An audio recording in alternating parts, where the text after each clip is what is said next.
नमस्कार. विज्ञान गंगेचं हे 11वं पुष्प आहे आणि पुष्पाबद्दलच आज भाषण होणार आहे. तेव्हा मार्च 2016पासून आपण ही भाषणमाला सुरू केली. अनेक शास्त्रज्ञांची अनेक विषयावरती भाषणं झाली. त्या तुलनेमध्ये आजचा विषय थोडासा हलका आहे आणि पण आपल्या सगळ्यांच्या जिव्हाळ्याचा आहे. जिव्हाळ्याचं असं आहे की फुलांचं उत्पादन खूप वाढलं आहे. फुलं सहजी दिसत आहेत, परंतु फुलं दोन कारणासाठी आपण घेतो. एक, ती दिसायला चांगली आहेत आणि वास त्याला चांगला असतो. तर आता त्याच्यामध्ये जर वास येत नसेल फुलांना तर आपण ती घ्यावीत की नाहीत, एक भाग. आणि त्याला का वास येत नाही, तेव्हा वनस्पती शास्त्रज्ञांनाच आपण बोलवून विचारावं असा त्यामागचा उद्देश होता. आणि मराठी विज्ञान परिषदेने गेले वर्षभर वनस्पतीशास्त्रावर लोकसत्तेमध्ये एक सदर चालवलं होतं. सोमवार ते शुक्रवार, 1 जानेवारी 2016 ते 31 डिसेंबर. त्या निमित्ताने ही कल्पना आमच्या डोक्यात आली की प्राध्यापक टेकाळेंना आपण या इथं बोलवावं आणि हा विषय समजून घ्यावा. या निमित्ताने वनस्पतीशास्त्रावर ते काही बोलतील आणि फुलांच्याबद्दलही ते बोलतील. प्रोफेसर टेकाळे हे वनस्पतीशास्त्राचे प्राध्यापक. 29 वर्ष त्याने शिकवलं आहे. या विषयाचं एकूण अध्यापन केलं त्याने. आणखीन बरंच रिसर्चही त्याने केलेलं आहे. एकूण त्यांच्या खूप त्यांना अवॉर्ड्स मिळालेले आहेत. परदेशी जाऊन त्यांनी अनेक संस्थांमध्ये, अनेक कॉन्फरन्सेसमध्ये भाग घेतलेला आहे. जवळजवळ 18 कॉन्फरन्सेसमध्ये त्यांनी पेपर्स वाचलेले आहेत. भारतातल्या अनेक कॉन्फरन्सेसमध्ये त्याने असाच भाग घेतलेला आहे. त्यांच्या हाताखाली बऱ्याच लोकांनी PhD केलेली आहे. पण त्याहीपेक्षा महत्त्वाची गोष्ट म्हणजे सातत्याने ते वर्तमानपत्रामध्ये लिहून ह्या विषयाबद्दलची माहिती देतात. आणि असे अनेक लेख त्यांनी मला दाखवले.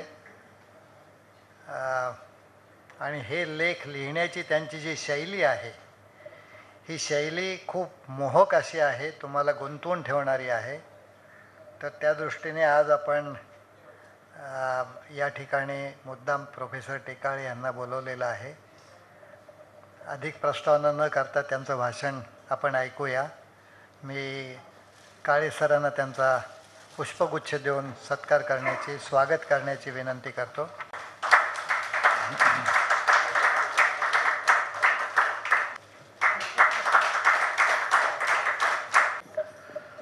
आदरणीय शरद काळे सर, माझा एक मित्र होता इथं, बरोबर मला वाटतं काय ते डेप्युटी कमिशनरच्या पदावर निवृत्त झाला तो. तर त्यांनी मला तुमचा रेफरन्स 94-95च्या काळात दिला होता की कार्यक्षम जे अधिकारी आहेत म्हणून.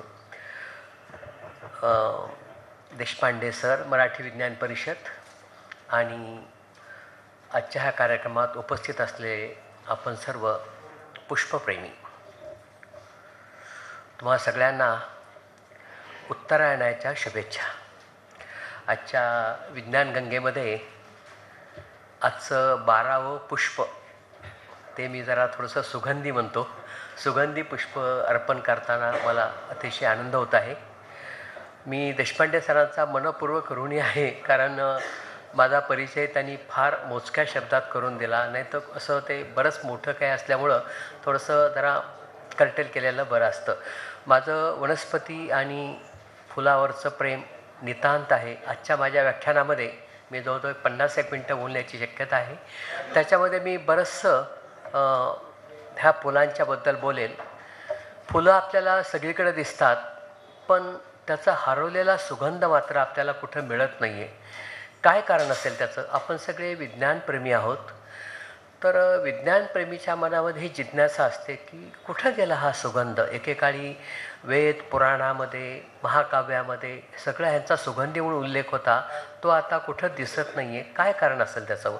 29 स्लाईड्स मी केलेल्या आहेत, स्वतः मी हाताने लिहिलेल्या आहेत त्या. आत्ता मी सरांच्याकडून समजून घेतलं की मराठी टाईप कसं करायचं ते मी प्रयत्न जरूर करेल.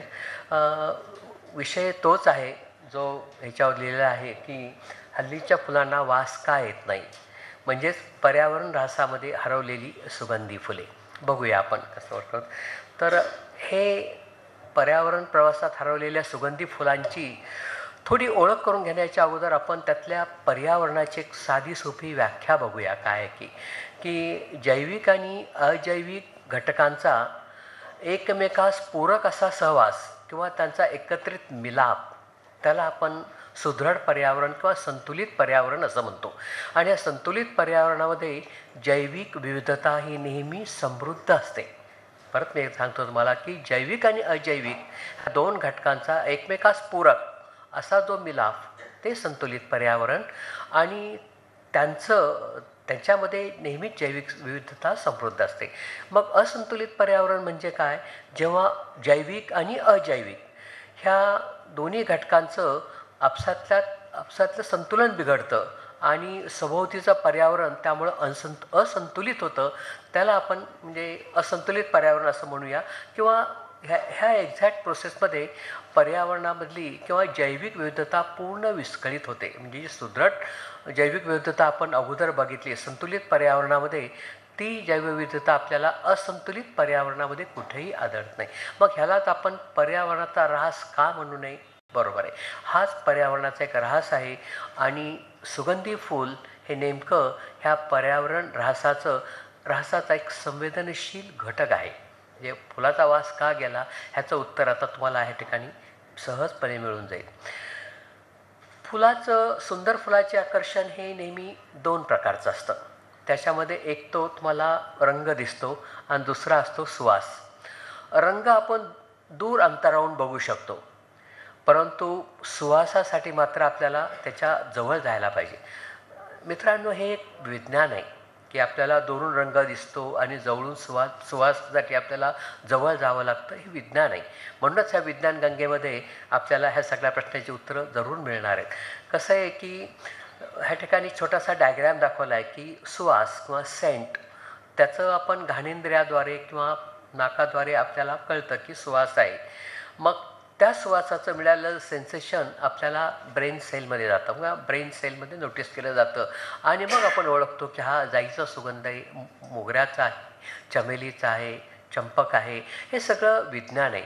तुम्हाला एक किती याला कल्पना आहे माहीत नाही, पण 1971मध्ये एक सदरलँड म्हणून अमेरिकेतले मोठे शास्त्रज्ञ होते आणि त्यांना ह्या सुवासाबद्दल नोबेल प्राईज मिळालं होतं.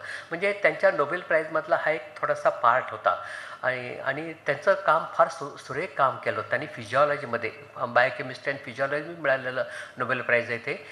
त्यावेळेस त्यांनी ह्या सुवासाचा आपल्या लहानपणच्या आठवणीशी किती जवळचा संबंध आहे हे सुद्धा त्यांनी घाणेरीच्या फुलांचा अभ्यास करून त्यावेळेस सांगितलं होतं. He was not a botanist, ते फिजिओलॉजिस्ट होते, पण त्यांनी याचा अभ्यास जरूर केला होता. कधी कधी काय होतं की आपल्या लहानपणी फुलाच्या सहवासामध्ये एखादी जर घटना घडली असेल तर तुमच्या ती कायम लक्षात राहते. हे त्यांनी सिद्ध करून दाखवलं होतं. मलासुद्धा आठवतं माझ्या लहानपणी 5वी 6वी 7वीत असताना मी माझ्या आजोळी गेलो आणि सभोवतीची जी घाणेरीची फुलं होती ती फुलं हातात घेऊन मी नेहमी चोगाळून त्याचा वास घ्यायचा. नेहमी पानाचा वास, फुलांचा वास. आणि त्या वासाला निगडीत मला माझ्या आजोळच्या अनेक आठवणी आजही आठवतात.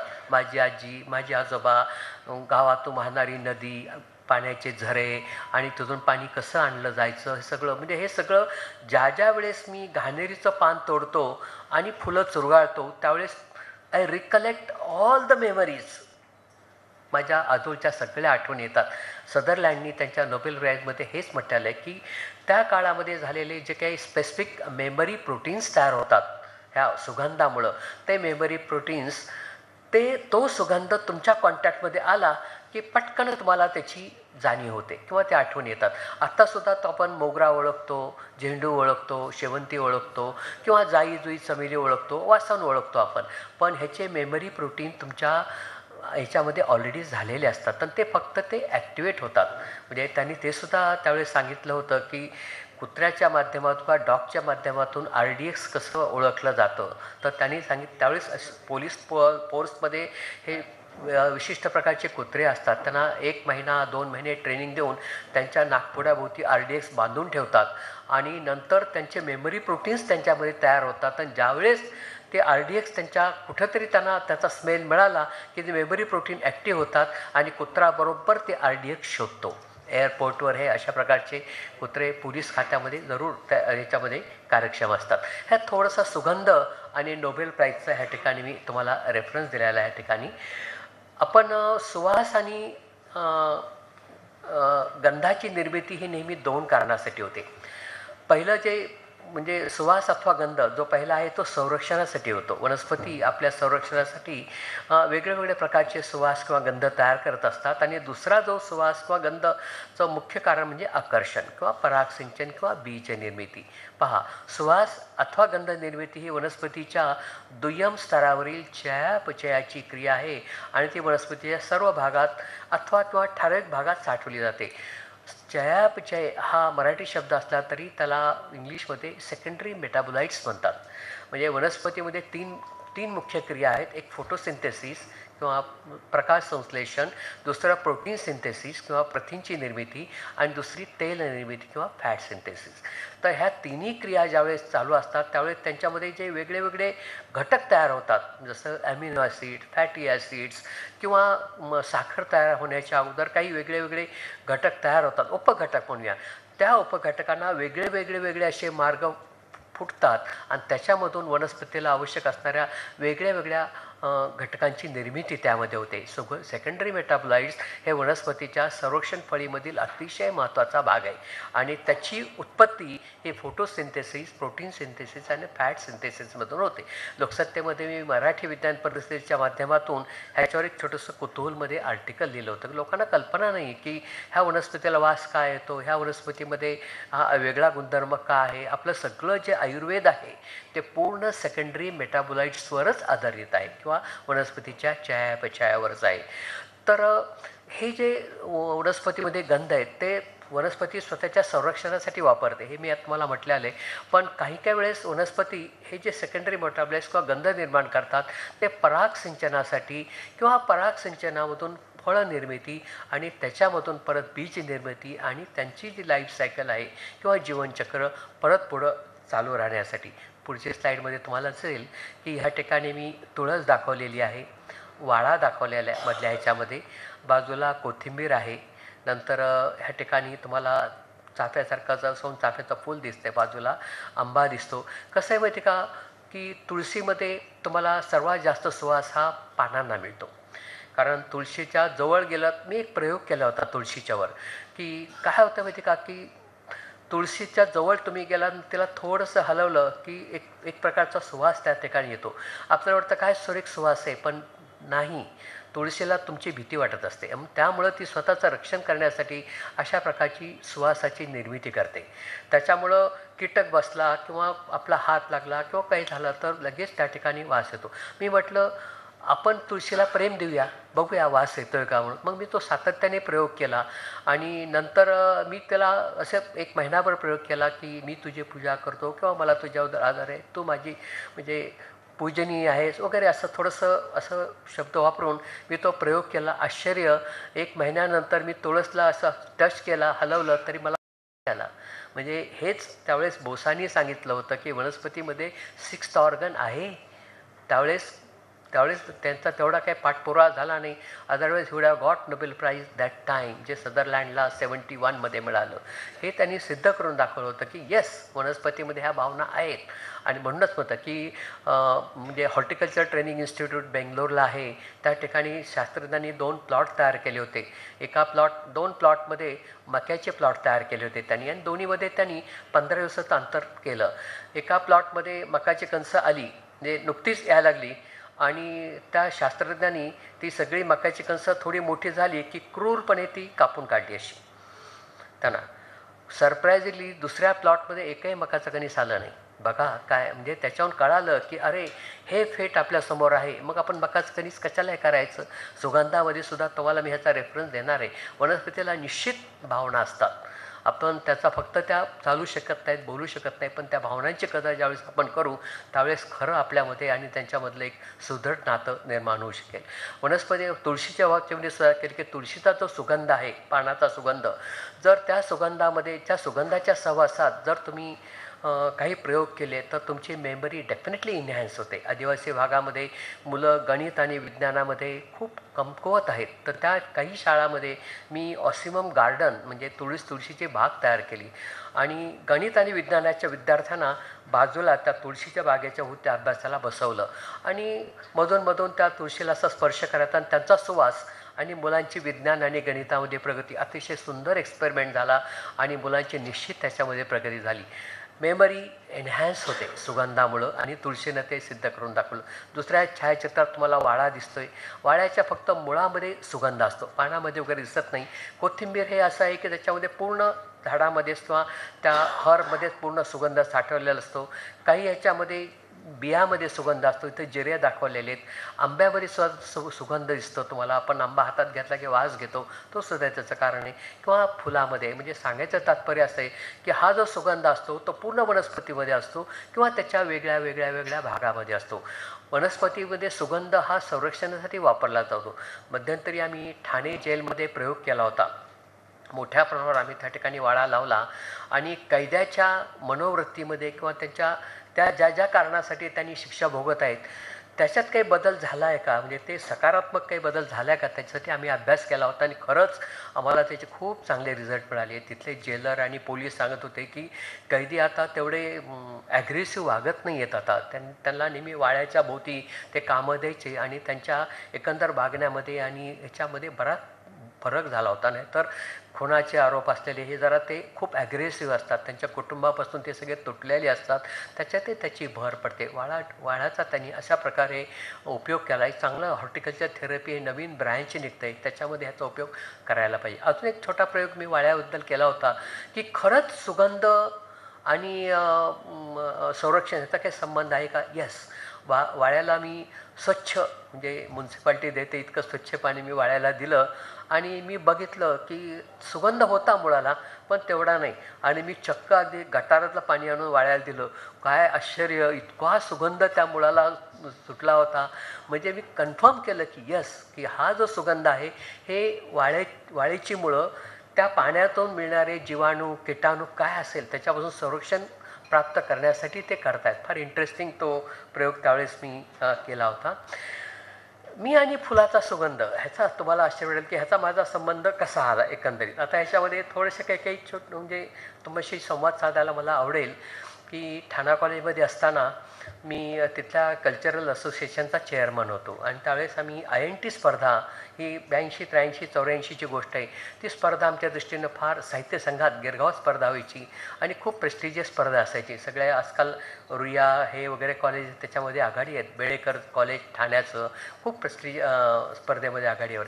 तर त्या स्पर्धेमध्ये आम्ही लागोपाठ प्रथम आणि द्वितीय पारितोषिक त्यावेळेस मिळवलं आणि साहित्य संघात त्यावेळेस शशी बुरहानपूरकर जो माझा विद्यार्थी खरं म्हटलं तर, पण औरंगाबादच्या नाट्य विभागाचा तो प्रमुख, तर त्यांनी माझ्या पाठीवर थाप मारली. सर, मी खरं तुमचं कॉंग्रॅच्युलेशन करतो, मी तुमचा विद्यार्थी, पण ग्रेट अचिव्हमेंट तुमची खरंच. आणि पण त्याच्या शाबासकीपेक्षासुद्धा मला त्यांनी माझी अशोकजी परांजपेंची ओळख करून दिली. ते मला फार म्हणजे त्याच्या शाबासकीहून फार मोठी वाटली. खरं केवड्याचा माझा संबंध फार जुना. म्हणजे माझ्या शालेय जीवनामध्ये मी शेतामध्ये अभ्यासाला जायचो. आमच्या बांधावर 2 केवड्याची झाडं होती आणि 2 केवड्याच्या झाडामध्ये मी छोटी सतरंजी टाकून अभ्यास करायचो. मला केवड्याचा सुगंध आणि ते एकंदर फुलाचा वास, त्याच्यामुळं माझी खूप अशी अभ्यासात प्रगती झाली आणि मला खूप असं मेमरी एन्हॅन्समेंट, माझं पाठ केलेलं लक्षात राहायचं. पण त्यावेळी त्याचा आणि केवड्याचा काही संबंध असं मला कधी काही वाटलं नाही कधी. पण मला त्याची म्हणजे फायदा मात्र जरूर झाला. म्हणजे केवढ्यामुळंच मी आज ह्या प्रगतीपथावर पोचलो की काय, मला तर वाटतं निश्चित त्याचं ते कारण असावं. पण मग मी अशोकजींना विचारलं की सर, तुमचं हे केतकीच्या बनी तिथे नाचला ग मोर, हे हे गाणं तुम्हाला कसं सुचलं? म्हणजे हे केतकी, मग त्यांनी अक्षरशः माझ्यासमोर मोठं ज्ञान भांडार उभा केलं की केतकीचं झाड, मग त्याचा सुगंध, मग म्हणजे नभांचं, म्हणजे नभांचे पडणारे, म्हणजे पडणारा पाऊस किंवा हळवे झालेले नभ, मोराचा डान्स, हे सगळं म्हणजे नृत्य मोराचं इतकं सुरेख त्यांनी सांगितलं. मग मला फार अतिशय त्यांचं आवडलं. खरं त्याचं सायंटिफिक कारण वेगळं होतं, पण कवी म्हणाला मी मनापासून दाद दिली आणि अशोकजींची माझी मैत्री खूप चांगली झाली. मी अशोकजीला म्हटलं की सर, तुम्हाला मी ठाण्याच्या घोडबंदर एरियात घेऊन जातो. संध्याकाळी 6च्या पुढं तिकडं कोणी जात नाही, म्हणजे घनदाट जंगल आहे, सगळं केवढा आहे त्या भागामध्ये आणि तीवर आहे. तुम्हाला केवढ्याचं बन मी खरं दाखवतो त्या ठिकाणी. आणि नंतर पुढं तुम्हाला ते लोककलेचे अभ्यासक होते, मग तुम्हाला मी म्हटलं मी तुम्हाला वारली आर्ट आणि तिकडे तुम्हाला घेऊन जाईल. पण दुर्दैवाने त्यांचं अकाली निधन झालं आणि हे सगळं राहून गेलं माझ्या हातून. म्हणजे आता तर त्या ठिकाणी केवढाही राहिला नाही. घोडबंदर तर आता काय कुठे गेले. आमचं सगळं पश्चिम मुंबईचा अभिमान असणारे सगळे लोक आता घोडबंदरला येतात. केवढ्याचं एक झाडही तुम्हाला त्या ठिकाणी दिसत नाही आणि रात्री 12, 1, 2 वाजेपर्यंत आमचं घोडबंदर जागा असतं. केवढा तर गेला. तीव्र थोडीशी शिल्लक राहिलेत. अशोकजींना मी वारली आर्ट दाखवणार होतो, त्यांची लोककला दाखवणार होतो, पण आता तेही गेलं. म्हणजे तारपा नृत्यातून त्यांना लोककलेचा आस्वाद घ्यायचा होता, तो राहून गेला आणि हे सगळं गेलं. पण आजही मी ज्यावेळेस केतकीच्या बनी ऐकतो त्यावेळेस त्यांचं भासमान अस्तित्व मला जाणवतो. त्याचबरोबर केवड्याचा सुवाससुद्धा असतो. म्हणजे आपण आता म्हणतो की कितीतरी म्हणजे केवड्याच्या, मला अजून एक केवड्याची आठवण आठवते की केवड्याचं म्हणजे मी ज्यावेळेस अंबेजोगाईला शिकायला गेलो होतो महाविद्यालयीन शिक्षणासाठी, मी शाळेतून घरी आलो की मी अगोदर प्रथम माझघरात जात असे आणि माझ्या आईची जुनी ट्रंक उघडून आतली पैठणी होती तिची लग्नातली, ती उघडून त्याच्या आतमध्ये असलेलं केवड्याचं पान आणि काही फुलं त्याची होती, ती मला आवडायची आणि त्याचा स्वाद घेतला की मला लगेच वाटायचं की आता आपण अभ्यासाला बसायला पाहिजे आणि मी तसंच करायचो. नंतर अंबेजोगाईला शिकायला गेल्यानंतर मी हटकेच त्यातलं एक छोटंसं पान, एक तुकडा पानाचा आणि थोडी फुलं बरोबर घेऊन गेलो आणि अंबेजोगाईला गेल्यानंतर आईची खूप आठवण यायची आधी मी सर.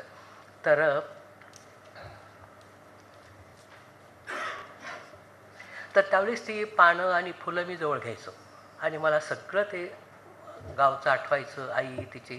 त्यावेळेस आई मला म्हणायची की हा सगळा केवड्याचा सुगंध आहे आणि हे जे कडकपंज आहे, ही जी साडी आहे, हे सगळं हे केवड्याच्या फुलामुळं आहे. खरंच आहे, निर्जीव वस्तूमध्ये सुद्धा प्राण टाकणारा हा सुगंध सजीवालासुद्धा तेवढाच प्रेरक असू शकतो. कुठे हे सगळं आजकाल काही दिसत नाही. लहानपणी मला आठवायचं की शाळेतून मी पहाटे सकाळी उठलो की पहाटे 5ला जाऊन आम्ही जाई जुईची फुलं गोळा करायचो, ओंजळी, आणि सगळ्या 6 वाजेपर्यंत मी प्रत्येकाच्या घरामध्ये ही सुगंधी फुलं वाटत फिरायचो आणि नंतर मग घरी परत येऊन उरलेली फुलं मी देवपूजेला देत असे. जाई जुई ह्या 2 बहिणी मला 2 मैलावर होत्या शाळेच्या जवळ, त्या मला आवर्जून बोलवायच्या की ये. आणि परतीच्या मार्गावर एक मोठं मोगऱ्याचं झाड होतं, तो सुद्धा कधी कधी मला परतीला कधी तर असं म्हणल्याचं भास व्हायचा मला की अरे मला विसरलास का तू. म्हणजे मग त्याची फुलं मी गोळा करायचो आणि हे सगळं मी करायचो. म्हणजे माझ्या लहानपणच्या आठवणी ह्या सगळ्या अतिशय सुगंधी फुलामध्ये गुंतलेल्या आहेत. तसंच पारिजातकाचं, घरोघर पारिजातकाचं झाड होतं आणि पारिजातकाची फुलं गोळा करून त्याची केशरी देठ हातात घेऊन त्याचा वास घेत बसायचो, इतका मनापासून आनंद व्हायचा. पण आता ज्यावेळेस मी आता बघतो तर आता सगळे सिमेंटचे घरं आणि पारिजातकाची झाडं काही राहिलीच नाहीत आणि जे काय पारिजातकाची झाडं राहिलीत त्याला जेमतेम काहीतरी 15-20 फुलं येतात, संपलं. म्हणजे जुन्या सगळ्या ज्या आठवणी आहेत ते सगळं उंजळीतला पारिजातक म्हणा किंवा शालेय जीवनातली माझी दैनंदिन संध्याकाळ, हे सगळं आता आठवणीत गेलेलं आहे, आता काही राहिलंच नाही. आणि कितीतरी फुलं मी माझ्या लहानपणी बघितलेली, बटमोगरा, जाई जुई, चमेली, मुचकुंद, सुरंगी तर आता ठाण्याला बघितलं मी, पारिजातक, ही सगळी फुलं कुठे गेली काही कळत नाही आहे.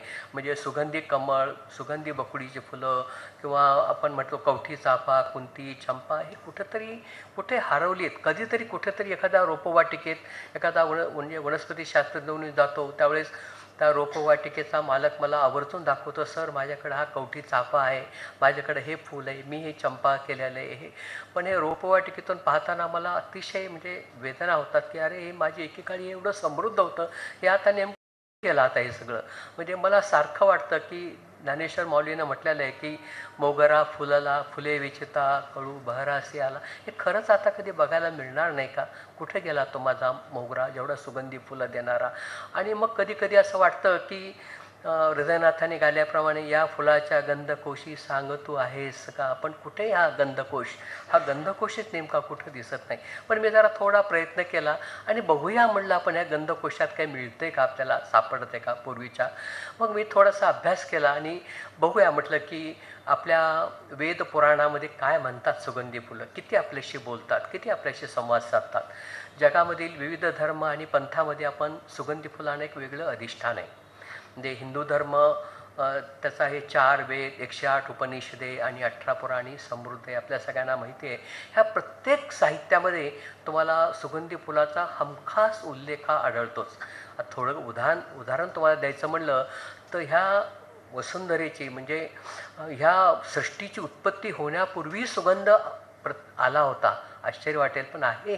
ब्रह्मपुराण ज्याला आपण आदी पुराण म्हणतो त्याच्यामध्ये ते दाखवलेलं आहे की म्हणजे ब्रह्मदेव दक्ष म्हणजे त्याच्या पुत्राला सांगतात की श्री विष्णू शेषनिद्रा घेत होते सागराच्या पृष्ठभागावर आणि त्यांच्या नाभीमधून कमळाचं फूल वर आलं असं देठ, आणि त्या कमळ फुलाच्या मध्यभागी ब्रह्मदेव विराजित होते, बसलेले होते. आणि ब्रह्मदेवाला एकदम आश्चर्य वाटलं की अरे सगळीकडं निळं पाणी दिसतंय आणि मधीच हे फूल कुठून आलं, हे काय आहे हा प्रकार? म्हणून त्यांनी ते त्या फुलाच्या देठातून आतमध्ये गेले ते. इतकं म्हणजे ह्याचा अर्थ आहे की म्हणजे ब्रह्मांडाची निर्मिती होण्याच्या अगोदर पहिल्यांदा फूल आलं आणि ते सुद्धा सुगंधी आलं. हे दक्षाची त्यांनी सांगितलेली दक्षाची गोष्ट ते अतिशय जरी पुराणामधली जरी असली तरी हे सत्य आहे की यस, सुगंध हा ब्रह्मांडाची निर्मिती होण्यापूर्वी आला होता. आणि ह्या दिसणाऱ्या गोष्टीमधून तुम्हाला अतिशय क्लिअर ह्या ठिकाणी दिसते. त्या असं 4 वेद आहेत आपले, एक यजुर्वेद, ऋग्वेद, सामवेद आणि अथर्ववेद. त्याच्यामधला आयुर्वेद हे वेदाचं उपांग आहे आणि त्याच्यामध्ये आयुर्वेद आणि सुगंधी वनस्पती किंवा सुगंधी फुलं आणि त्यांचे औषधी उपयोग ह्याची भरपूर चर्चा आहे. आयुर्वेदाचे मुख्य 2 ग्रंथ आहे, एक चरक संहिता आणि एक शिशुर संहिता. चरक संहितेमध्ये महागंधती योग आहे आणि त्याच्यामध्ये त्यांनी दिलेलं आहे की सुगंधी फुलामुळं घरातील रोगजंतू नष्ट होतात. अनुभवलेलं आहे हे सगळं की सकाळी शेणाने घर सारवल्यानंतर म्हणजे अंगणात सडा टाकला आणि ओसरी सावरल्यानंतर माझी आजी त्यावेळेस सोनचाफेची, आमच्या परसात असलेल्या सोनचाफेची फुलं तिथं ठेवून द्यायची.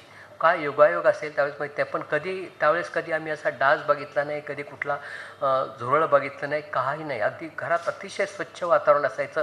मे बी हे चरक संहितेत म्हटल्याप्रमाणे असू शकेल.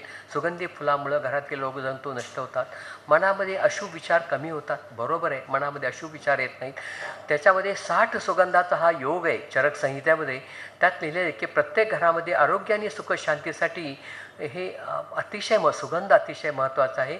पण हे शास्त्रीय कसोटीवर तपासायचं म्हटलं, कारण आय एम ए सायंटिस्ट, मी वैज्ञानिक आहे, मी अशा गोष्टीवर एकदम कसा विश्वास ठेवणार? मग आपण जर स्टडी करायचं म्हटलं तर कुठे सुगंधी फुलंच नाही आहेत ना. 60 प्रकारच्या सुगंधाचा त्यांनी चरक संहितेमध्ये अभ्यास केलेला आहे. काही सुगंधच मिळत नाही. आत्ता जी आहेत ती जेमतेम काहीतरी आहेत, पण त्याच्यावर कसा अभ्यास करणार तुम्हाला? शिशुर संहितेमध्ये सुद्धा तसंच आहे. एक सूत्रस्थान आहे, त्याच्यामध्ये सुखांतोगंधी सूक्ष्मच्च सुगंधो रोचने मृदू हा एक सुरेख श्लोक आहे. सुगंध हा सुख देणारा, सूक्ष्म, मन प्रसन्न करणारा, चित्तवृत्ती वाढवणारा आहे. सुगंधी फुलांच्या सहवासात ताणतणाव कमी होतात, मन व शरीर ताजेतवाने राहते.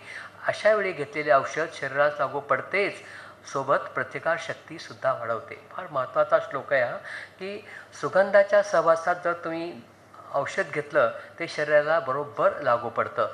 म्हणूनच आपण ह्याच्यामध्ये चरक संहितेचा ह्या ठिकाणी तुम्हाला मी देतो आणि मग मधाबद्दल थोडं बोलतो की चरक संहिता त्या ठिकाणी की त्याच्यामध्ये शरीरस्थान दाखवलेलं आहे आणि त्याच्यात म्हटलेलं आहे की पाणी जर उन्हात तुम्ही गरम केलं आणि त्याच्यामध्ये जर नागचाफ्याची फुलं टाकली किंवा नागचाफा आणि कमळ हे दोन्हीची फुलं त्याच्यामध्ये तुम्ही टाकली तर त्याच्यामधला सुगंध पाण्यामध्ये जातो आणि ते सुगंधी पाणी प्राशन करावे.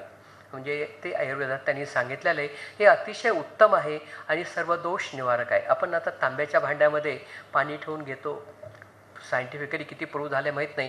तर रात्रभर पाणी ठेवल्यानं तांबं त्यात कितपत येतं स्टडी व्हायला पाहिजे. त्याच्यावर माझ्या काही वाचण्यातून आलेलं नाही आहे. पण हे मात्र फार सुरेख उदाहरण आहे. जरूर हा करायला पाहिजे की सुगंधाचा पाण्यात ठेवला तर मन प्रसन्न राहतं आणि सर्व दोष निवारक आणि अतिशय उत्तम आहे. पूर्वी गुलाबाच्या पाकळ्या टाकून राजे राण्या किंवा मुस्लिम राजे वगैरे ते स्नान करायचे. ते त्याचा एक वेगळा अर्थ होता की म्हणजे त्या सुगंधाचा उपयोग त्यांच्या शरीराला चांगला व्हावा म्हणून. पण प्राशन केलं तर ते खरंच चांगलं आहे. पण असं पसायदान आता कुठं शिल्लकच राहिलं नाही, कारण फुलंच उपलब्ध नाही आहेत. सुगंधी फुलाचे अनेक योग आहेत आयुर्वेदामध्ये खरं म्हटलं तर. आता आयुर्वेदातल्या विद्यार्थ्यांना सुद्धा त्यातले किती आहेत डाऊटफुल आहे खरं म्हटलं तर. कारण पूर्वीचे आयुर्वेदिक डॉक्टर आणि आत्ताचे विद्यार्थी ह्याच्यामध्ये बराच फरक आहे. हे मला चर्चा केल्यानंतर सुद्धा जाणवतं. कारण झेरॉक्सवरून ह्याच्यावरच सध्या जास्त जोर असल्यामुळं खरा आयुर्वेदाचा अभ्यास थोडासा राहून जातो आहे असं वाटतं. पण काही जे योग सांगितलेत सुगंधी फुलांचे, त्याच्यामध्ये सुवासिक गुलाबी पाकळ्यापासून केलेला गुलकंद अतिशय आरोग्यदायी खरं म्हटलं तर घ्यायलाच पाहिजे. उन्हाळ्यामध्ये हमखास आम्ही घरच्या घरी हा सगळा आमच्या अंगणामध्ये अशी सुगंधी गुलाबाची झाडं असायची. हातात फूल धरलं की पाकळ्या खाली पडायच्या. ही त्याची ओळख आहे सुगंधी फुलाची. त्या पाकळ्यांचा आम्ही उन्हामध्ये खडीसाखर टाकून त्याचा गुलकंद करायचो. आम्हाला कधीही ऊन बाधलं नाही. म्हणजे मी इव्हन नागपूरला ज्यावेळेस होतो त्यावेळेससुद्धा मी हा प्रयोग केला आणि नागपूरला मी 12-1 वाजतासुद्धा मी अनुभवलं की आपण गुलकंद खाऊन नागपूरच्या उन्हात हिंडूया, बघूया काय होतं आहे ते. तसा थोडासा एकदा प्रयोग केला, पण माझ्या बऱ्याच मित्रांनी वेड्यात काढलं असं काही करू नको म्हणून तू. पण डेफिनेटली ऊन लागण्यापासून तुमचा त्याच्याने बचाव होऊ शकतो, कारण पित्तनाशक असल्यामुळं. त्यात असं दिलेलं की अगस्तीच्या फुलांचं आहारामधलं स्थान अतिशय उत्तम. अगस्तीचं फूल हे आहारात असायला पाहिजे. फार कमी लोकांना अगस्तीच्या फुलांची किंवा हदग्यांच्या फुलाची ओळख ह्या ऑडियन्समध्ये असेल. हदग्याचं फूल अतिशय आरोग्यदायी आहे आणि आहारात ते यायलाच पाहिजे. दुर्दैवाने अगस्ती गेला आणि हदग्याचं फुलही गेलं, पण आहारात त्याचं महत्त्व अतिशय. सुगंधी फूल ते सुद्धा. मोहाच्या फुलाचा मध अतिशय उत्तम, तो सुद्धा औषधी आहे. पूर्वी आदिवासी कधी आजारी असे पडायचेच नाहीत. सरकारने त्याच्यामध्ये इंटरेस्ट घेतला, असं अनपार्लमेंट बोलणं बरोबर नाही, पण त्यांचे आजारपण आणि मेडिकल कॅम्प्स वगैरे भराभर वाढायला लागले. पण असं पूर्वी कधी नव्हतं. त्यांचा निसर्गात ते राहायचे आणि निसर्ग त्यांची काळजी घ्यायला लागला. आपण त्यात इंटरफेअर केला आणि त्यांचे आजारपण वाढले. जिथं शहरी लोकांनी किंवा इंटरफेअर केला तिथं सगळे प्रॉब्लेम तयार झाले. मोहाचा मध आदिवासी अतिशय उत्कृष्ट पद्धतीनं तयार करतात. जंगलात जाऊन ते पोळं घेऊन येतात आणि प्रत्येक औषधावर ते मध वापरतात. जेवढ्या औषधी वनस्पती आदिवासी भागात आहे त्याचे सगळे चूर्ण करून ते त्या मधात घेतात आणि त्या मधातून घेतलेलं जे औषध आहे ते 101% त्यांना ते लागू पडायचं. मधाची उत्पत्ती सुगंधी फुलापासूनच होते. अशा मधातून घेतलेलं औषध शरीरात बरोबर लागू होते. म्हणून ग्रँडमा पाऊच किंवा जुन्या घरातले आजी आजोबा सांगतात की सीतोपलादी आहे ते मधातून घे किंवा दुसरे कुठले औषध ते मधातून घ्या. कारण मध आणि सुगंध ह्याचा फार जवळचा संबंध आहे आणि सुगंधापासून मिळालेला जो मध आहे तो अतिशय औषधी आहे. म्हणून कडू असलेली औषधं, आयुर्वेदिक औषधंसुद्धा आपण मधातून घेतलेले केव्हाही चांगले असतात. म्हणून पण ह्या मोहाच्या फुलाचा आणि कुपोषणाचा काही संबंध आहे का? 94 सालापासून मी आदिवासी भागात काम करतो. ठाण्याच्या मेळघाटमध्ये सुद्धा गेलो, मध्य प्रदेशात सुद्धा गेलो मी. त्या ठिकाणी सुद्धा आम्ही आदिवासींच्या बरोबर काम केलं आहे. मोहाची फुलं आजकाल मोठ्या प्रमाणावर आदिवासी मुलांना झाडावर चढवतात. ते मोहाची फुलं काढून घेतली जातात, कळी अवस्थेत काढतात. त्यामुळं मोहाच्या फुलांपासून फळं निर्मिती होत नाही आहे. मोहाला फुलंच राहू दिले जात नाहीत. त्यामुळे तिकडच्या भागातल्या मधमाशांचा अंत व्हायला लागला आहे. त्यामुळे जंगलामध्ये आता मधमाशा तुम्हाला मिळत नाही आहेत. म्हणजे साखळी कशी आहे बघा. आणि आदिवासी मुलांच्या आहारामध्ये तेलाचं प्रमाण कमी झालं, कारण आदिवासीच्या मुलांना तेलाचं एकमेव माध्यम म्हणजे म्हणजे मोहाच्या बियापासून काढलेलं तेल. ते दुर्गम भागातले आदिवासी वापरतात. पण फळंच मिळत नाही आहेत, कारण फुलं लवकर काढून घेतली जातात. त्याचा सुगंध पसरवून मधमाशा तिकडे येण्यापूर्वी छोटी छोटी बालकं वर चढवली जातात आणि मोहाची फुलं काढून घेतली जातात आणि ती विकली जातात. स्पेसिफिकली दारू निर्मितीमध्ये त्याचा मोठ्या प्रमाणात वापर होतो. आणि आहारात जर तुमच्यात तेल नसेल तर तुमच्या याच्यामध्ये जीवनसत्व अची कमतरता होते आणि जीवनसत्व अची कमतरता झाली की तुम्हाला वेगवेगळ्या रोगाला सामोरे जावं लागतं. म्हणजे मोठ्या प्रमाणावर ज्या बालमृत्यू होतात त्याला मुख्य कारण म्हणजे जीवनसत्व अची कमतरता आहे. आणि जीवनसत्व अची कमतरता म्हणजे तेलाची कमतरता, तेलाची कमतरता म्हणजे सुगंधाची कमतरता, असं ते एकंदरीत आहे. पण आपण त्या मूलभूत विज्ञानापर्यंत कधी जातच नाही. आता या ठिकाणी स्लाईडमध्ये तुम्हाला दिसतं आहे की गुलाबाच्या पाकळ्या आणि त्याच्यापासून काढला गेलेला हा ठिकाण तयार केलेला गुलकंद आहे. दुसऱ्या ह्याच्यामध्ये आपल्याला दिसतं आहे की मोहाची फुलं दिसत आहेत आणि त्याच्यापासून काढलेले हे मोहाचे गर म्हणतात तिकडं, किंवा हे फुलं येते अतिशय स्वादिष्ट गोडसर फुलं असतात हे. आणि त्या मोहाच्या फुलापासून मोहाच्या फुलाच्या सुगंधापासून काढलेला मध तुम्हाला खाली दिसतो आहे. तिसऱ्या ह्याच्यामध्ये अगस्तीची फुलं दिसत आहेत तुम्हाला आणि त्याच्यामध्ये 2 प्रकार आहेत, पांढरा आणि गुलाबी. दुर्दैवाने पांढरा दिसतोय बऱ्याच ठिकाणी, मात्र अस्तंगत झालेला आहे. म्हणजे अतिशय गुलाबी ह्याला रेड ह्याला जास्त सुवास आहे खरं म्हटलं तर, पण त्या सुवासाला आकर्षित करणारे स्पेसिफिक कीटक आणि हे आता काही शिल्लकच राहिलेलं नाही त्या ठिकाणचं. पुराणामधील सुगंधी फुलांचा उल्लेख फार छान आहे. विष्णू पुराणामध्ये 9 अवतार आहेत.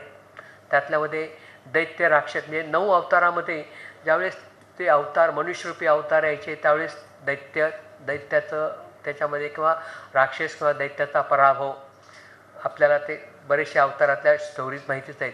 त्यावेळेस स्वर्गातून पुष्पांचा वर्षाव त्यांच्यावर व्हायचा देवावर आणि त्याच्यामध्ये 2 उद्देश असतात. एक तर त्यांचा आनंद असायचा आणि दुसरं म्हणजे क्रोध शांती. म्हणजे नरसिंह अवतारामध्ये सुद्धा की त्यांनी ते हिरण्यकश्यपूचं पोट फाडल्यानंतर अतिशय उग्र अवस्था त्यांची होती, बऱ्याच प्रवचनामध्ये ऐकलेलं असल्यामुळं. त्यावेळेस त्यांना ते उमराची फळं त्यांच्या हातात दिली गेली आणि त्याच्यात त्यांनी ते नखं खुपसल्यानंतर त्या उमराच्या फुलाच्या आतमध्ये असलेल्या सुवासामुळं नरसिंहाचा क्रोध शांत झाला. नाही तर त्यावेळेस फार मोठं संकट पृथ्वीवर त्यावेळेस येणार होतं जर तो दाह शांत झाला नसता तर. म्हणजे उमराच्या फुलांना पूर्वी अतिशय सुवास होता आणि ते सुवासाचं हे ह्या ठिकाणी दिलेले. मोहिनी नृत्यामध्ये सुद्धा फुलाचा वापर सौंदर्यवृद्धी आणि वशीकरणासाठी केलेला आहे. किंवा विश्वामित्र तपस्या भंगामध्ये सुद्धा सुगंधी फुलांचा मोठा सहभाग दाखवला आहे. रामायणामध्ये सुद्धा तसंच आहे की अशोकवनामधील सीता किंवा सीतेची अश्रूची फुले म्हणजे अशोकाची सुगंधी फुले सीतेच्या अंगावर पडली की ते अश्रूच्या रूपात जायचे. म्हणजे तिच्या दुःखात ते सहभागी व्हायचं, पण त्याचा उद्देश असा असायचा की सीतेचं दुःख थोडं कमी व्हावं त्या पद्धतीनं. किंवा लक्ष्मण श्रीराम आणि सीतेची पर्णकुटी सुगंधी फुलांनी ते डेकोरेट करणं किंवा सजवत असे. त्याचा मागचा उद्देश आहे की माझ्या वहिनीला राजवाड्यातून इथं येऊन पर्णकुटीत राहावं लागतं, तर तिचं दुःख ते कमी व्हावं, श्रीरामाचे दुःख आईवडिलापासून दूर आहे कमी व्हावं, हा त्याच्यामागचा उद्देश असावा असा एक तर्क आहे त्याच्यामध्ये. किंवा लक्ष्मण शक्तीच्या वेळेस हनुमानाने ज्यावेळेस द्रोणागिरी घेऊन आला त्यावेळेस त्याच्याबरोबर त्यांनी शेकडो सुगंधी फुलं त्यावेळेस आणली होती. म्हणजे वाईल्ड लाईफमध्ये सुद्धा सुगंधी फुलं किती उपलब्ध होती आणि त्या सुगंधी फुलांचा सुद्धा लक्ष्मण शक्तीच्या वेळेस किती वापर त्यावेळेस झाला असावा हे ह्याच्यातून लक्षात येतं. हे तुम्हाला सीता अशोकाचं झाड दिसतंय मध्यभागी सीता. तर सीता ज्यावेळेस सीता अशोकाच्या खाली बसायचे फार सुरेख वर्णन आहेत रामायणामध्ये. 4-5 प्रकारचे रामायण आहेत वेगळी. तर त्याच्यावरती ज्यावेळेस सीतेच्या डोळ्यात अश्रू आहेत त्यावेळेस ही सगळी फुलं तिच्या अंगावर पडायची. त्याच्यामुळे अशोक वृक्षही असं म्हणतात की अशोक वृक्ष तिच्यात सहभागी व्हायचा, पण असं नसून एकंदर अभ्यासाहून असं दिसतंय की ती फुलं सीतेचं दुःख हलकं व्हावं आणि हे असं आहे. एका रामायणामध्ये सीता ते अशोकाची फुलं वेचताना दाखवलेली आहे. म्हणजे ह्याच्यावर सिद्ध होतं की दुःख हलकं करण्यासाठी, मनात चांगले विचार येण्यासाठी किंवा गैरविचारांना मनात थारा न देण्यासाठी पुष्पांचा सुगंधी फुलांचा वापर जरूर केला असावा. महाभारतामध्ये सुद्धा सुगंधी फुलांच्या सहवासात हनुमानांनी भीम दाखवलेले आहेत खरं म्हणलं तर. म्हणजे आणि त्याच्यात त्यांनी भीमाचं गर्वहरण दाखवलेले आहे. त्याच्यामध्ये सुगंधी पुष्प हे खरं विनयशीलतेचं एक प्रतीक आहे. आपण पुष्पगुच्छ देतो, तो पुष्पगुच्छ घेताना आपण अंगावर धुवून गेल्यासारखा घ्यायचा नसतो, तो खरं आपण विनयशीलतेने खाली वाकून घ्यायचा. ती विनयशीलता आहे.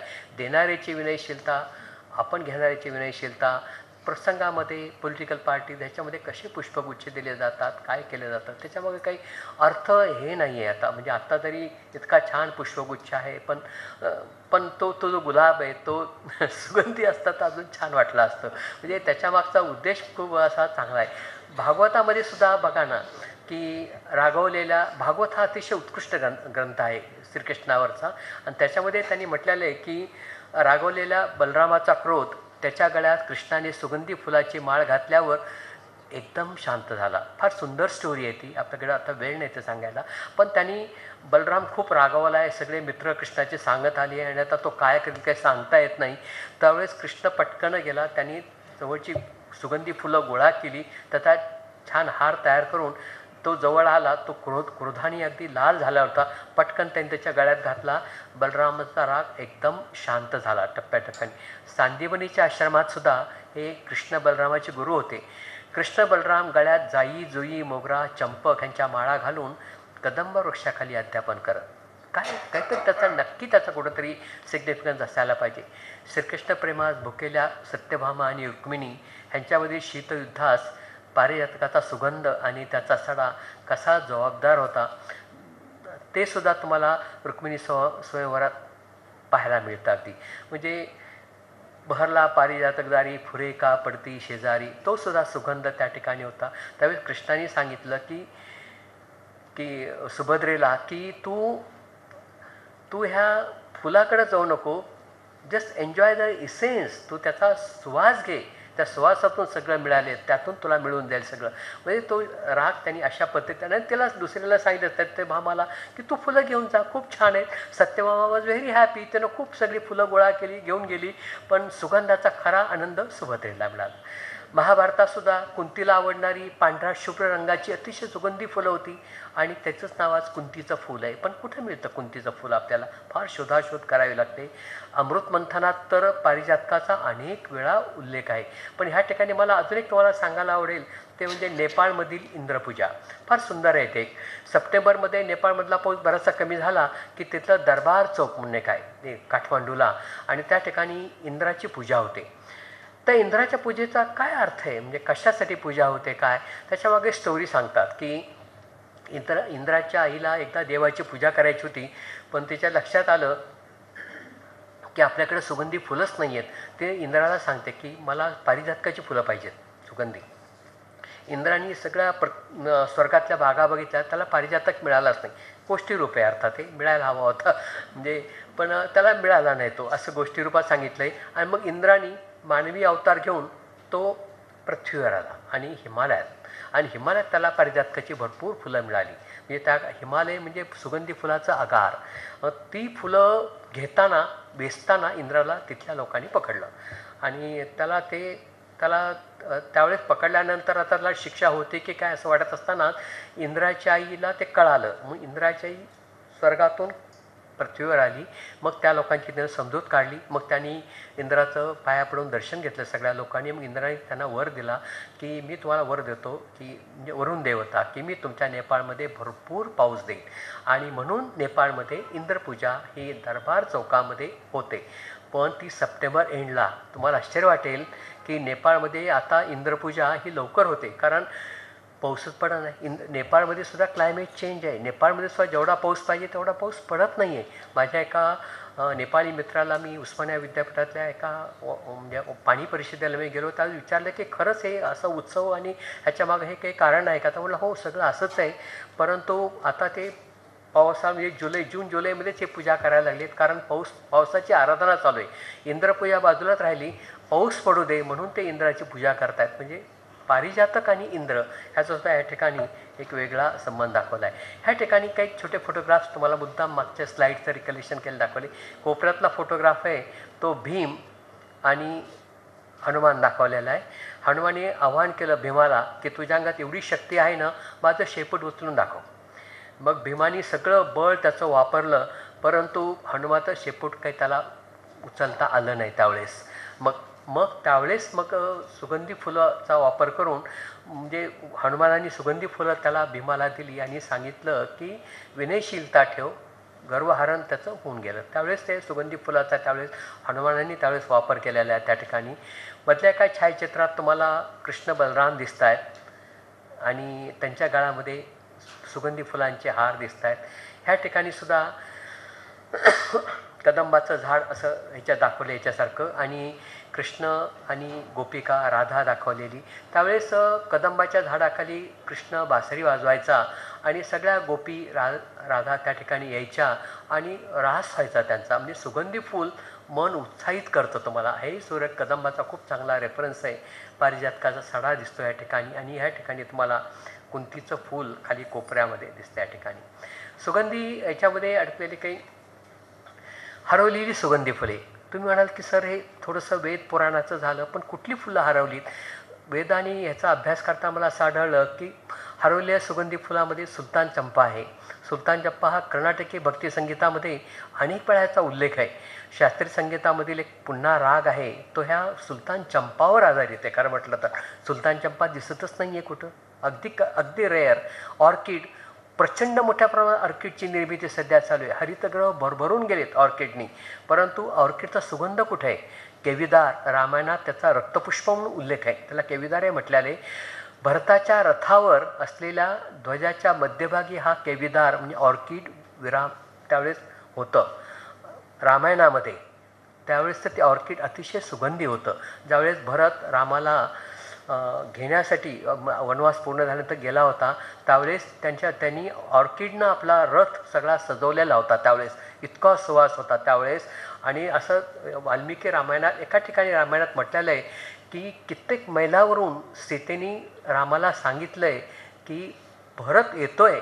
मग रामाने विचारलं हे तू कसं ओळखलंस? याचा आवाज तर येत नाही आहे रथाचा आणि घोड्यांचा. वास आणि तो केविदार किंवा रक्तपुष्पाचा वास होता आणि त्याच्याहून त्यानं ते ओळखलेलं आहे या ठिकाणी. पाटल म्हणून एक सुगंधी वृक्ष आहे हा आणि त्याची फुलं अतिशय सुगंधी. आणि पाटल हे पूर्वी पाटलीपुत्र अशोकाच्या काळातलं आणि आताचा पाटल तिथं वृक्ष दिसतच नाही कुठं आता अतसी म्हणून एक होता. श्रीकृष्णास अतिशय प्रिय असलेला सुगंधी निळ्या रंगाचा सुगंधी फूल. भागवतात त्याचा उल्लेख आढळतो तुम्हाला. जपाकुसुम नवग्रह स्तोत्र शनीचं, त्याच्यामध्ये जपाकुसुम म्हणजे आत्ताचं हिबिस्कस किंवा जास्वंद ते अतिशय सुगंधी होतं. आत्ताचं जास्वंद काय त्याचा संबंधच नाही आहे खरं म्हणलं तर. जे जास्वंद असं म्हटलं जातं की सुगंधी जास्वंद हे मेमरी एनहॅन्स करतं.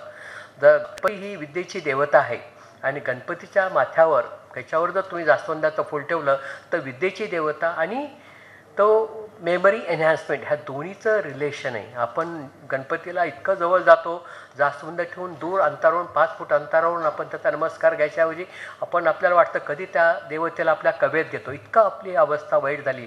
अर्थ आपल्याला काय माहीतच नाही त्या मागचा. पण तसं सुगंधी जास्वंद आता कुठंच राहिलेलं नाही. म्हणजे अजिबात मला तर वाटतं ते लोप झालेलं आहे पूर्णाटी. बंदूक म्हणून एक फूल आहे लाल रंगाचं सुगंधी.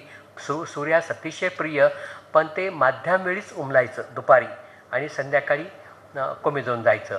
कुंदाचं फूल ते सुद्धा पांढऱ्या रंगाचं अतिशय सुवासिक कुठं दिसतं. पण लग्नविधीमध्ये पूर्वी प्रत्येक लग्नामध्ये कुंदाच्या फुलाचा हार असायचा. म्हणजे सुगंधी फुलांचा हार असायचा आणि शेवटी 2 कुंदाची फुलं असायची आणि वधू तो हार वराला अर्पण करत असे आणि मग त्यावेळेस वर त्यातलं एक कुंदाचं फूल काढून तो वधूला देत असे आणि सांगत असे की जीवनातल्या आपल्या वैवाहिक जीवनामधल्या प्रत्येक सुखदुःखच्या प्रसंगामध्ये तू माझी साक्षीदार असशील म्हणून त्याचं प्रतीक म्हणून तो त्याला द्यायचा. पण आता हे फूलच तसं राहिलं नाही. त्याच्यामुळे हा प्रसंग आता इतिहास समा झालेला आहे. लाल कमळ अतिशय सुगंधी, लक्ष्मीचं निवासस्थान. लाल कमळ दिसतंय, सुगंध कुठंच नाही आहे. श्वेतकमळ दिसतच नाही आहे. सरस्वतीचं निवासस्थान ते सुद्धा कुठे दिसत नाही आहे. कनक चंपा हे सोनेरी रंगाचं सुगंधी फूल. भागवतात त्याचा वारंवार उल्लेख आढळतो. बकुळ कुठंतरी दिसते आपल्याला, पण सुगंध पूर्वी जेवढा होता तेवढा आता दिसत नाही. गवळणीला बकुळीच्या झाडाखाली सुद्धा कृष्णाच्या रासक्रीडा दाखवल्यात. कदंब आणि बकुळ आणि बकुळीच्या सुवास आणि रासक्रीडा ह्यांचा फार जवळचा संबंध आहे या ठिकाणी. माधवी आणि माधवी लता तर त्यांची फुलं आजकाल मिळत नाही. माधवी लतावर बरेच काहीतरी 2-4 प्रबंध झालेत, पण नंतर कळाले की ती माधवी लता नव्हतीच. म्हणजे अशा प्रकारचं माधवी लता काही आता कुठं दिसतच नाही. पण वेलवर्गीय सुगंधी फुलाची असायची ती आणि विविध रंगछटा त्याच्यात असायच्या. भागवतात त्याचा उल्लेख आढळतो. आणि केवडा, मी तर माझं बालपणच केवड्याच्या सहवासात गेलेलं आहे. अतिशय सुगंधी आणि तुम्हाला विष्णू पुराणामध्ये त्याचा उल्लेख आढळतो. केवढा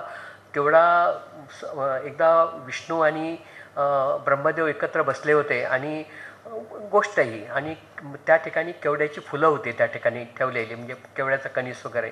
आणि कुणीतरी एका देवतेने अगोदर ते घ्यायचा प्रयत्न केला, तर दुसऱ्यांनी त्यावेळेस तिथं हात आणला आणि त्याच्यातून त्यांच्यामध्ये थोडं शीतयुद्ध झालं, थोडंसं शाब्दिक. आणि त्यांचं ते भांडण शिवापर्यंत गेलं म्हणजे. आणि मग शिवाने ते भांडण मिटवलं. पण केवडा यांच्या भांडणाचं कारण म्हणून शिवानी सांगितलं की मला कुणीही केवडा अर्पण करायचा नाही, म्हणून तुम्हाला कुठल्याही शिवाच्या मंदिरात किंवा महादेवाच्या मंदिरात केवडा अर्पण केलेला कधी दिसत नाही. त्याच्यामागचं हे एक कारण आहे. म्हणजे किती जुनं सुगंधी फूल आहे हे दिसतंय.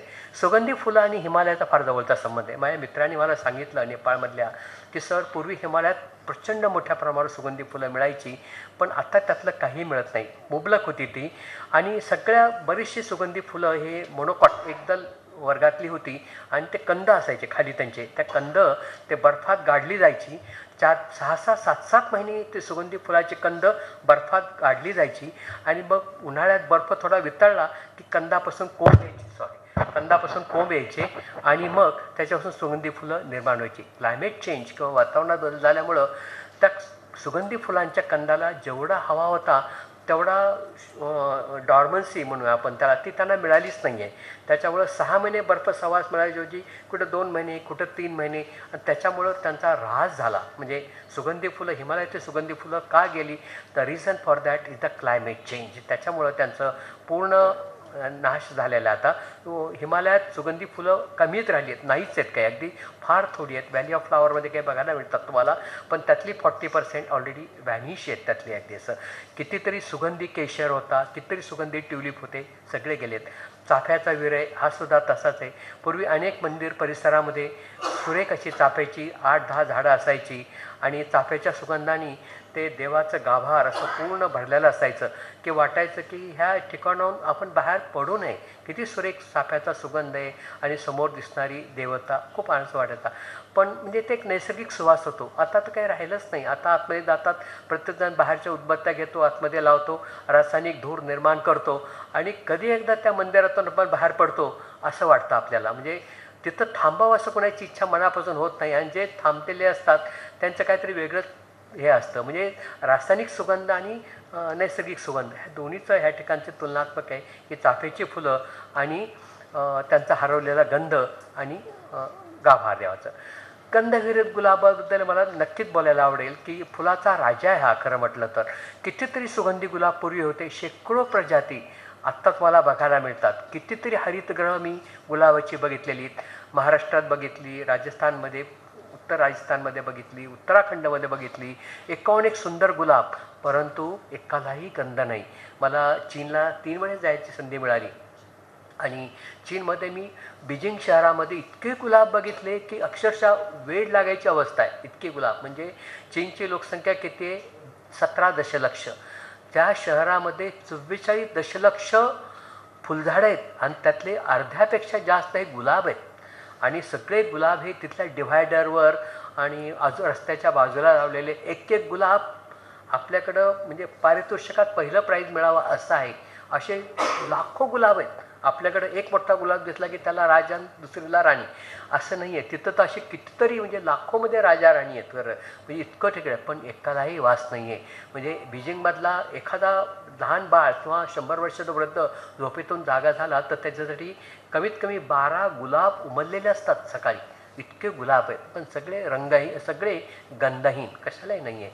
कनौज हळदी घाट एकेकाळी गुलाबासाठी केवढं प्रसिद्ध होतं त्या ठिकाणी. जर त्या ठिकाणी गुलाबाचं म्हणजे लाल रंगाचे गुलाब नष्ट होऊन त्या ठिकाणी रक्त सांडलं गेलं. राणा प्रतापची हळदी घाटची लढाई आणि आता त्या ठिकाणी कुठलेही गुलाब असे काही फार शिल्लक राहिलेच नाही आहेत. म्हणजे देशी गुलाबासाठी खूप प्रसिद्ध होतं. काश्मीरमधला केशर अतिशय सुरेख, खूप चांगला वास असलेला आणि तसंच काश्मीरमधले ट्युलिप ते सुद्धा खूप चांगली होती.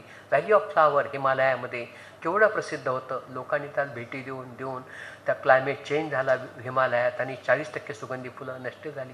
सुरंगीबद्दल तर तुम्हाला काय सांगायचं. मी ज्यावेळेस नवीन मुंबईत आलो होतो 78-79 त्यावेळेस सुरंगीचे शेकडो गजरे त्यावेळेस स्टेशनच्या बाहेर असायचे. सगळ्या स्टेशनच्या परिसरामध्ये फक्त सुगंधीचा वास सुरंगीचा वास असायचा. ते स्पेसिफिकली ठाणे भागामध्ये तर फार होता, कोळीवाडा भागामध्ये वगैरे. म्हणजे कधी कधी मला लेक्चरला 15-15 20-20 मिनटं उशीर व्हायचा आणि मग मी रजा देऊन परत यायचो. म्हणजे मी उशिरा वर्गावर कधी जात नव्हतो. आणि मग दुसऱ्या दिवशी रजेला कारण ही सुरंगी होती. कारण तिच्या वासात मला वेळ लागायचा अक्षरशः. इतका वास दत्त मंदिरापर्यंत जाईपर्यंत सगळीकडे सुरंगीच सुरंगी. आदिवासी भागात काम करताना ह्या सुरंगीने मला खूप मदत केलेली. कारण सुरंगीची झाडं सगळ्या डोंगराळ भागात वेस्टर्न घाटमध्ये खूप असायची आणि तिच्या वासाबरोबर मी 8-8, 10-10 मैल चालत राहायचो आदिवासी भागामध्ये. हे सगळं म्हणजे आदिवासी कुपोषणाचा अभ्यास करण्यासाठी. आता मी चालतो, कधी बसने जातो, परंतु तो जो विरह आहे, तो जो सुरंगीचा वास आहे, तो आता मला कधीच बघायला मिळत नाही. सुरंगी अक्षरशः अतिशय वाईट अवस्था आहे. म्हणजे नामशेष होते की काय असं तो ह्या त्या ठिकाणी वाटतं आणि अक्षरशः मन व्याकुळ होतं त्यावर. तुम्हाला ह्या 2 स्लाईड्स ह्या ठिकाणी दिसत आहेत. हे बीजिंगमधलं गुलाब आहेत ह्या ठिकाणी दिसत आहेत. ते रस्त्याच्या कडेला बघा केवढे गुलाब आहेत आणि इकडं रस्त्याच्या कडेला दोन्ही ठिकाणी दिसत आहेत तुम्हाला गुलाब त्या ठिकाणी. हे हल्दी घाट कनौज त्या ठिकाणी गुलाबाच्या पाकळ्या, गुलकंद निर्मिती खालच्या बाजूला दाखवली त्या ठिकाणी. आणि हे पुष्करला मला 2-3 वेळेस जायची संधी मिळाली. पुष्करला मात्र देशी गुलाब आणि त्याचा सुगंध अजूनही टिकून आहे.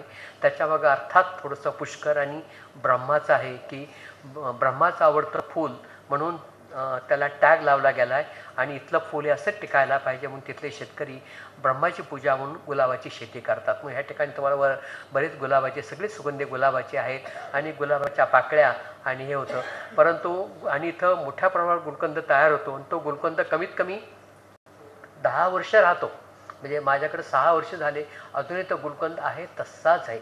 फक्त पुष्करचा गुलकंद असल्यानं तुम्ही अगदी बिनधास्त खरेदी करा. अतिशय सुरक असतो. सकाळी सकाळी सगळ्या पाकळ्या खाली शेतात पडतात, लोक उचलून घेतात. दुर्दैव म्हणू नये पण त्यातल्या बऱ्याचशा गुलाबाच्या पाकळ्या ह्या उचलून बाजूला अजमेरला जातात.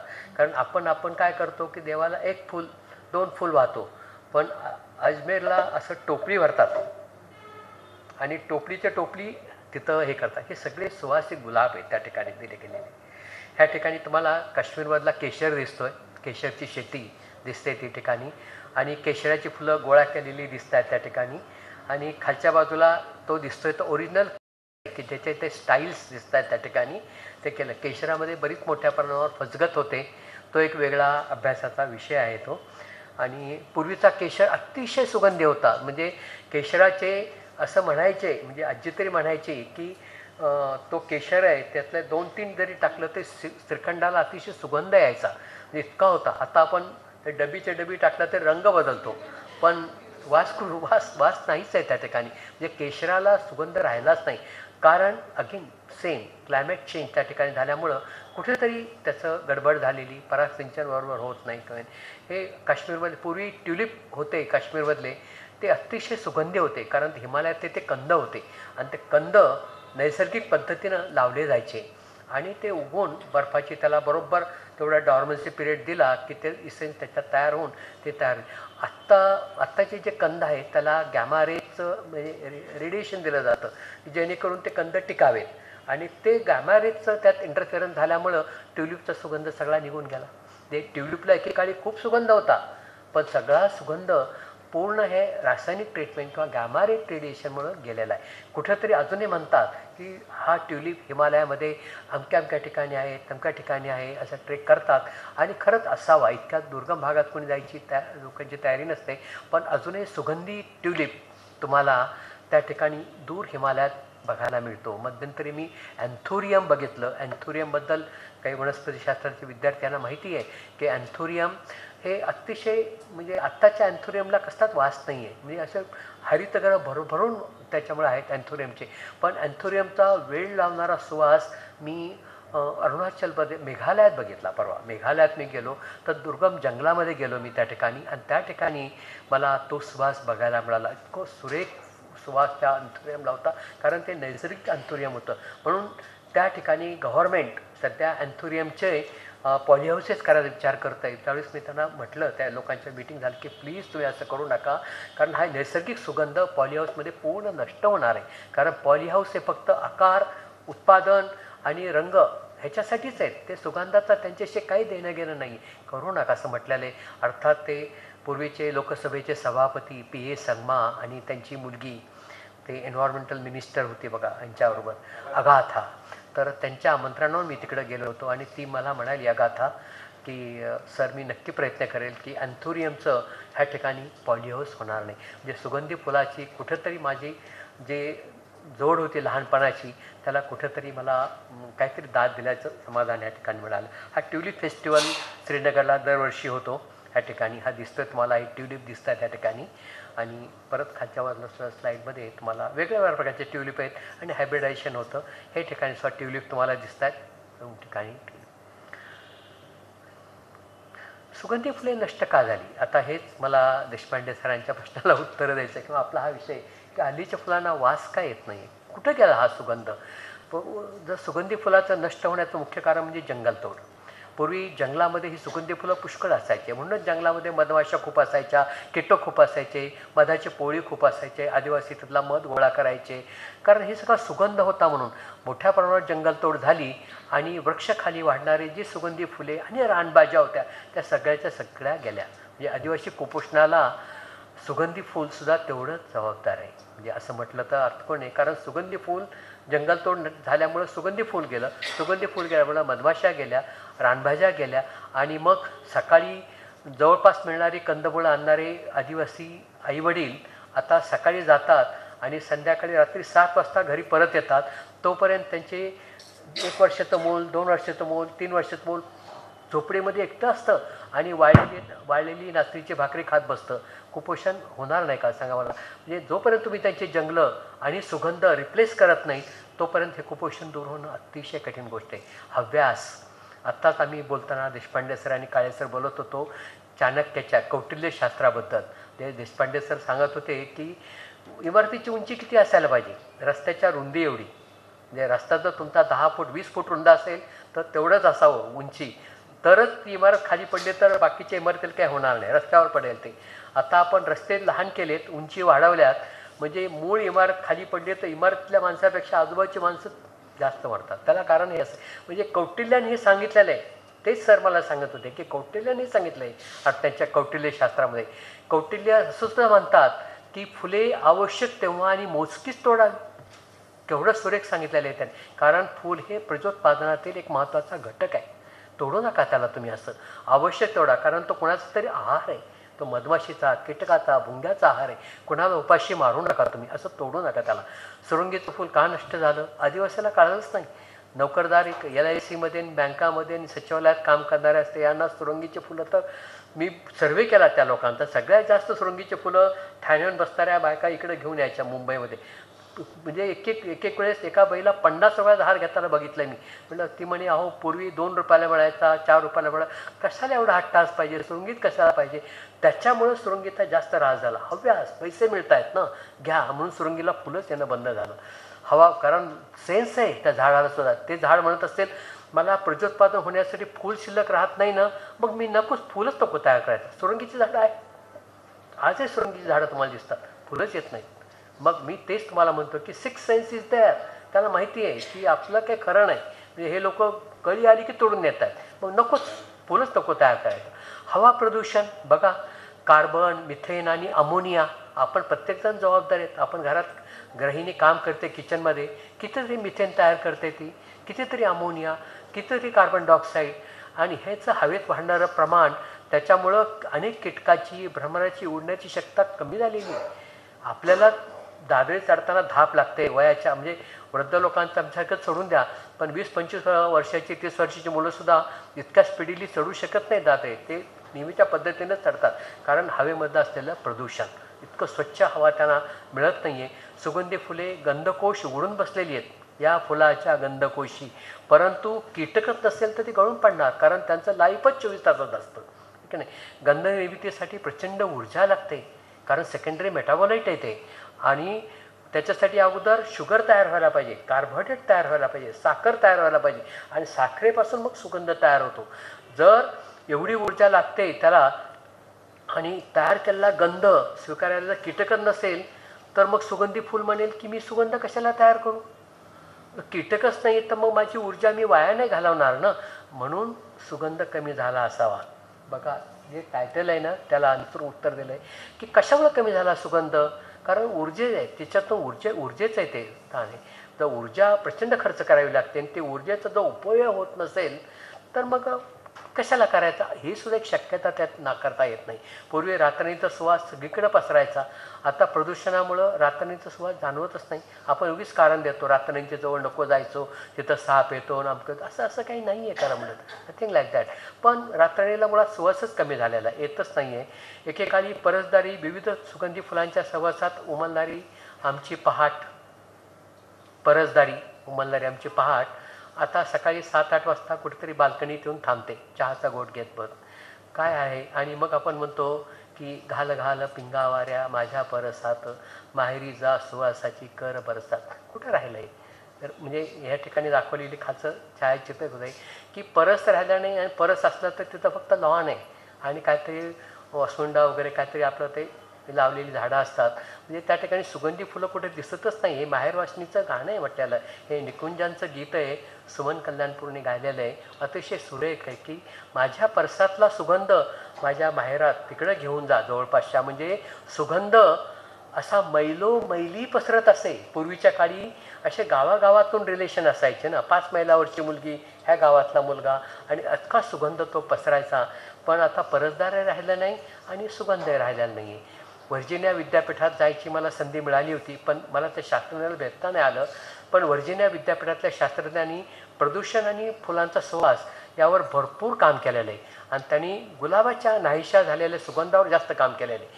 त्यांचं म्हणणं असं आहे की वाढत्या तापमानात सुगंध भरलेल्या गुलाबाच्या ज्या उती आहेत सुगंध भरलेल्या त्या इव्हॅपरेट होत आहेत, सुकून जात आहेत. त्याच्यामुळं गुलाबाचा सुगंध हरवत आहे. त्यांनी सायंटिफिकली ते प्रूव्ह केलेलं आहे. गुलाबाला सुगंध का नाही, गुलाबात असलेल्या सुगंधाच्या ज्या उती आहेत त्या ग्रंथी आहेत त्या वाढत्या तापमानामुळं अदृश्य होतात. त्यासाठी त्यांनी गल्फ कंट्रीमधून गुलाब मागवले होते आणि त्याचा त्यांनी अभ्यास केला होता. त्यांनी अजूनही म्हटलेलं आहे की अनेक वेळा काय होतं की कीटकांना फुलाचा गंधच ओळखता येत नाही. तुम्ही म्हणाल असं कसं, भुंग्याला गंध नाही, फुलपाखराला गंध ओळखता येत नाही. खरं आहे हे, कारण ज्यावेळेस त्यांची सोंड असते किंवा त्यांच्या ग्रंथी असतात त्याच्यावर पर्यावरण प्रदूषणाचं काहीतरी एक कव्हर किंवा त्याला आपण काहीतरी शब्द वापरलेला ना, प्रदूषणाचा एक थर त्याच्यावर चढलेला असतो, त्यामुळे त्याची संवेदना गेलेली असते. त्याच्यामुळं फुलाचं परागसिंचन न होताच ते फूल गळून पडतं. म्हणजे कीटक असूनसुद्धा परागसिंचन होत नाही, कारण कीटकाच्या सोंडीची आवश्यकताच होते. बाजूच्या छायाचित्रात दाखवली बघा, त्या कीटकाची सोंड हा ॲरो दाखवलेला आहे. म्हणजे त्याच्यावर जर प्रदूषणाचं एक कव्हर असेल, त्याच्यावर कोटिंग असेल तर ते फुटन चढलेलं असेल तर तो कीटक ते सुगंध ओळखू शकत नाही त्या ठिकाणी. म्हणूनच ते कुठल्या तरी मग तो संभ्रमात असतो. अशा वेळेस तो भुंगा कधी इकडं कधी इकडं कधी इकडं, म्हणजे अनेक वेळा तुम्ही बघताना तुम्हाला जाणवेल की अरे हा इथं फूल दिसतं उमललेलं आणि हा इथं बसत का नाही, हा इथं दिसतंय. म्हणजे इट्स अ कन्फ्युजिंग, म्हणजे काय कसं तरी होतं काय. म्हणून असं दिलेलं आहे की म्हटलेलं इथं कुठल्याकडे की फूल आज झाले मी भ्रमर तोही झाला, माझी न राहिले मी मधुबनात घेऊन गेला. म्हणजे एक कविता आहे म्हणजे भ्रमराच्या संदर्भातली. पण आता भ्रमरच नसेल तर मधुबन कुठे, म्हणजे मधुबनही राहिलं नाही. पूर्वीच्या काळी हिंदू मुस्लिम राज्यकर्ते त्यांच्याकडं सगळे त्यांच्या परिसरात राजवाड्याच्या परिसरात मधुबन, मधुकुंज, मधुविहार, कुंजविहार, आता फक्त घराच्या नावं राहिलेत. सोसायटीचं नाव कुंजविहार, हे विहार ठाण्याला आमच्या कुंजविहार वडासुद्धा मिळतो. म्हणजे कशाचाच काही संबंध नाही आहे या ठिकाणी. हे सगळे जैविक समृद्धीचे घटक होते. पूर्वी विविध हजारो प्रकारची सुगंधी फुलं त्या भागात होती आणि त्या ठिकाणी राजा राणी संध्याकाळच्या वेळेस प्रधान वगैरे सगळे विहार करण्यासाठी वगैरे जायचे आणि त्यांचे त्यावेळेस गुलाब पाकळ्यांचे स्नानगृह वगैरे त्यावेळेस होते. पण असा फुलाच्या सुगंधाचा मनसोक्त आनंद त्यावेळेस जे संस्थानिक राजवाडे घ्यायचे, संस्थानं लयाला गेले आणि आपल्याबरोबर ते सुगंधही घेऊन गेले. पण त्या बागा सगळ्या निघून गेल्या. म्हणजे मग आता जर तुम्हाला कुठेतरी कुणाला प्रेमबंधारात निवांतपणा देणारे कुंजे तर राहिलेच नाहीत. सगळे गटारं, तलावं, समुद्रकिनारे सगळे त्यालाच ते कुंज समजायला लागलेत आणि तिथं ते बसतात. म्हणजे बघा तुम्ही आता, कुंजात विहरतो सुगंध शिंपित वारा, दे प्रिया मला तू तुझ्या मिशीत निवारा. याच्यात निवारा मिळतो, पण कुंज कुठे आहे? कुंज कुठंच नाही या ठिकाणी. आणि म्हणूनच हे 2 स्लाईड शेवटच्या, की सुगंध आणि वातावरण बदल ह्या दोन्हीचा फार जवळचा संबंध आहे. वाढते तापमान, अनियमित पाऊस, थंडी यांच्या चढ उतारामुळे फूल आणि कीटक यांचं सहजीवन पूर्ण विस्कळीत झालेलं आहे या ठिकाणी. आणि जेव्हा कीटक पंखावस्थेत असतात त्यावेळेस फूल उमललेलं नसतं, त्यावेळेस फूल उमललेलं असतं त्यावेळेस कीटक पंखावस्थेत नसतात. त्याच्यामुळं सगळं विचित्र सगळं झालेलं आहे. माधवी, नीलचंपक, भूमिचंपक हे सगळे नष्ट झाले, ते केवळ ह्याचमुळे झालेली आहेत. आता फुलाचे फुलाचे संकर, ज्याला हायब्रिडायझेशन म्हणू किंवा उतीकरणामधून आपण त्याच्या रंगाला, आकाराला, आकर्षणाला फार महत्त्व दिलं, त्यांच्या उत्पादनाला महत्त्व दिलं, हरितगृह भरभरून व्हायला लागली, परंतु सुगंध कुठंही नाही आहे. सुगंधी फुलामुळं मन उल्हासित होतं, एकाग्रता वाढते, प्रतिकारशक्ती वाढते, ताणतणाव कमी होतो. पूजेमधील सुगंधी फुलाचा वापर मन प्रसन्न करतो. माळलेला गजरा रात्री स्त्रीचा आनंद प्रगल्भ करतो. सुगंधी फुलांच्या गजऱ्याची देवाणघेवाण हे आनंदाचं वाटप आहे. संक्रांत, गौरीपूजन किंवा मंगळागौर, दिवाळी, दसरा, नवरात्री, लग्नविधी, साखरपुडा, नामकरण ह्या समारंभात सुगंधी फुलं आनंदाने निवडतात. आता असे प्रसंग खूप दुर्मिळ झालेत. हे उरकून टाकण्यावर जास्त भर आहे, बरोबर नाही? केव्हा एकदा हे ओझं उतरतं अशा टाईपचं सध्या एकंदरीत वातावरण आहे. सुगंधी फुलं तर मिळतच नाही आहेत. आपण संतुलित पर्यावरणावर कर्बवायू, कार्बन, मिथेन, अमोनियाचं ओझं टाकलेलं आहे आणि जंगलतोड चालू आहे. संकर प्रक्रियेमध्ये सुगंध या गुणधर्माला आपण काहीही महत्त्व ठेवलं नाही, फक्त हायब्रिडायझेशन आणि त्याचं म्हणूनच सुगंधी फुलाचा रुसवा आपल्याला दूर करायला पाहिजे. त्यासाठी मधमाशा, पतंग, भ्रमर यांनासुद्धा पर्यावरणात पुन्हा वापस बोलवण्याची गरज आहे. आज आपणास या पर्यावरणाचं रक्षण करून सुगंधी विश्वास पुन्हा निर्माण करायचा आहे. म्हणजे मला तेच म्हणायचं की रजनीगंधा जीवनी ह्या परतुनी आली हे सत्यात परत उतरायला पाहिजे. बाजूचे काही फोटोग्राफ्स तुम्हाला दिसत आहेत त्याच्यामध्ये. म्हणून शेवटच्या स्लाईडमध्ये सह्याद्रीच्या दऱ्याखोऱ्यात परत कारवीचा, मोहाचा आणि सुरंगीचा सुगंध भरभरून हवा आहे, बरोबर आहे की नाही? आणि फुलपाखरे, मित्रकीटक आणि भ्रमराने ही जैविक विविधता भरभरून व्हावयास हवी. मनातील उदासी जाव्यास पाहिजे. ज्येष्ठ कवयित्री शांता शेळके म्हणतात, अहो जाई जुईच्या फुला, जरा हसून माझ्या संगे बोला, जीव घेणा पुरे हा अबोला, काय अगळीक सांगा ही घडली, माझी माया कशी हो तुम्ही तोडली. गायिका शोभा गुरटीने गायलेलं हे अर्थ आवाजाचं सुरेख अर्थपूर्ण गाणं आहे. त्यांनी तुमच्यासमोर अनेक प्रश्नाची ओंझळ इथं रिकामी केली आहे. ह्या व्यासपीठावरून त्या ओंझळीचा मी एक साक्षीदार आहे. Thank you very much.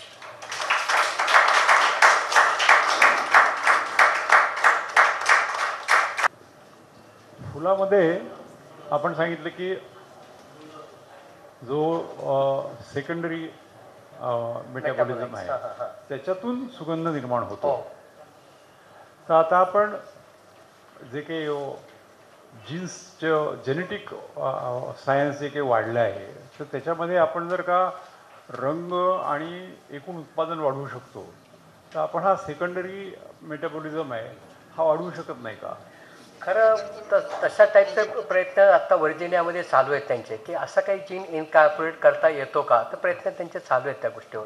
पण निश्चित अशा टाईपचा प्रयत्न करायला हवा आहे खरं म्हटलं तर. पण उत्पादने मिळावं, रंगछटाई वाढाव्यात आणि सुगंधही प्राप्त व्हावा हे प्रयत्न त्यांचे चालू आहेत. परंतु त्याच्यासाठी तुम्हाला ओरिजिनल प्रॉडक्ट मिळणं फार गरजेचं आहे. म्हणजे आता जे हरवलेली फुलं आहेत ती परत कशी मिळवायची, म्हणजे रामायण महाभारतात वगैरे मिळायची ते मिळणं कठीण आहे. परंतु आता अँथुरियम मी म्हटलं तुम्हाला, आता मेघालयातलं अँथुरियम. पण त्या अँथुरियमची काही स्टेम सेल नसते का? नाही, त्याचं करता येईल ना. टिश्यू कल्चर करून जेनेटिक मॅपिंग करून तुम्हाला तो जीन आयसोलेट करता येतात. म्हणून हे लोक, तिकडचे लोक येऊन तिकडे हिंडतात. लोकांना आश्चर्य वाटतं की परदेशातले लोक हे केरळमध्ये, अरुणाचल, मेघालयात का जातात. त्यातले बरेचसे मित्रांनो, त्यातले बरेचसे वनस्पती शास्त्रज्ञ असतात आणि हे शास्त्रज्ञ हे तिथले ओरिजिनल हे घेऊन जातात परदेशामध्ये, त्यांचं जीन मॅपिंग करतात आणि त्या पद्धतीनं ते जीन आयसोलेट करतात. व्हर्जिनियामध्ये हा प्रयोग सर चालू आहे सध्या, की जीन आयसोलेट करता येऊन सुगंध परत तयार करता येईल का. रादर ते आर्टिफिशियल जीन तयार करून ते सुद्धा त्यात इनकॉर्पोरेट करता येईल का असा प्रयत्न त्याच्यात करतात. पण अमेरिकेमध्ये फुलांना तसं तेवढं जास्त महत्त्व नाही आहे त्यांच्याकडं. त्याच्यामुळं ते आपणच कोणतरी त्यात इनिशिएटिव्ह घ्यायला पाहिजे आणि त्यात ते जास्त काम करायला पाहिजे त्या ठिकाणी. आणि दुसरा प्रश्न असा की सुगंध म्हणजे काय? सुगंध सर हे इट्स अ केमिकल ॲक्च्युअली. आपण जो पण तसं जर असेल हां तर मग रासायनिक सुगंध आणि नॅचरल फुलाचा सुगंध याच्यामध्ये फरक नाहीच आहे. नाही. तर मग त्यामुळे जे काही मनावरती आपण म्हणालात परिणाम होतात ते रासायनिक सुगंध आहे का नैसर्गिक आहे ह्याने काही फरक पडायचं कारण नाही नाही. सर, ते शेवटी नैसर्गिक सुगंध आणि रासायनिक सुगंध ह्याच्यामध्ये डेफिनेटली फरक आहे. म्हणजे केमिकल तुम्ही म्हटलात ते जरी केमिकल असलं तरी एक नॅचरल केमिकल आणि सिंथेटिक केमिकल ह्याच्यामध्ये फरक आहे सर. म्हणजे माझी बुद्धी तिथपर्यंत चालतं की नैसर्गिक म्हणजे आयुर्वेदाचं औषध आणि ॲलोपॅथीचं औषध अशा टाईपचं ते थोडक्यात आहे. म्हणजे इट्स अ केमिकल. वैज्ञानिक दृष्ट्या जर दोन्ही एकच दोन्ही असतील कॉम्पोजिशन तर त्याचा परिणाम जो व्हायचा तोच झाला पण पाहिजे. अजूनही कोणाला असं म्हणजे गुलाबाचा वगैरे इसेन्स ते काढतात ना सर, बाहेर सुगंध काढलेला आहे त्या लोकांनी, त्याचा उपयोग केला जातो ना. म्हणजे रासायनिकच आहे प्रक्रिया. आणि गुलाबाच्या अत्तराचा वगैरे वापर ते करतात ना. म्हणजे मी आता जे उदाहरणं ह्याच्यात दिली ना त्यात गुलाबाच्या अत्तराचा किंवा इसेन्सचा वापर औषधी गुणधर्मात करतात. ॲसोलेट करता येतं सर, दोन्ही आहे ते. पण नैसर्गिक जेव्हा महाग असतं आणि सिंथेटिक हे कमी असतं. पण सिंथेटिक आणि नैसर्गिक दोन्हीचे गुणधर्म जवळजवळ सारखेच आहेत. वनस्पतीमध्ये सुद्धा स्टेरॉइड्स आहेत आणि केमिकली आपण स्टेरॉइड्स करतो. पण वनस्पतीमधले स्टेरॉइड्स तुम्हाला तेवढे घातक होत नाहीत. पण synthetic steroids you become addict for that. असं दोन्हीमधला तो फरक आहे दोन्हीमधला हा. हां, छान प्रश्न होते सरांचे दोन्ही अगदी म्हणजे करायचं.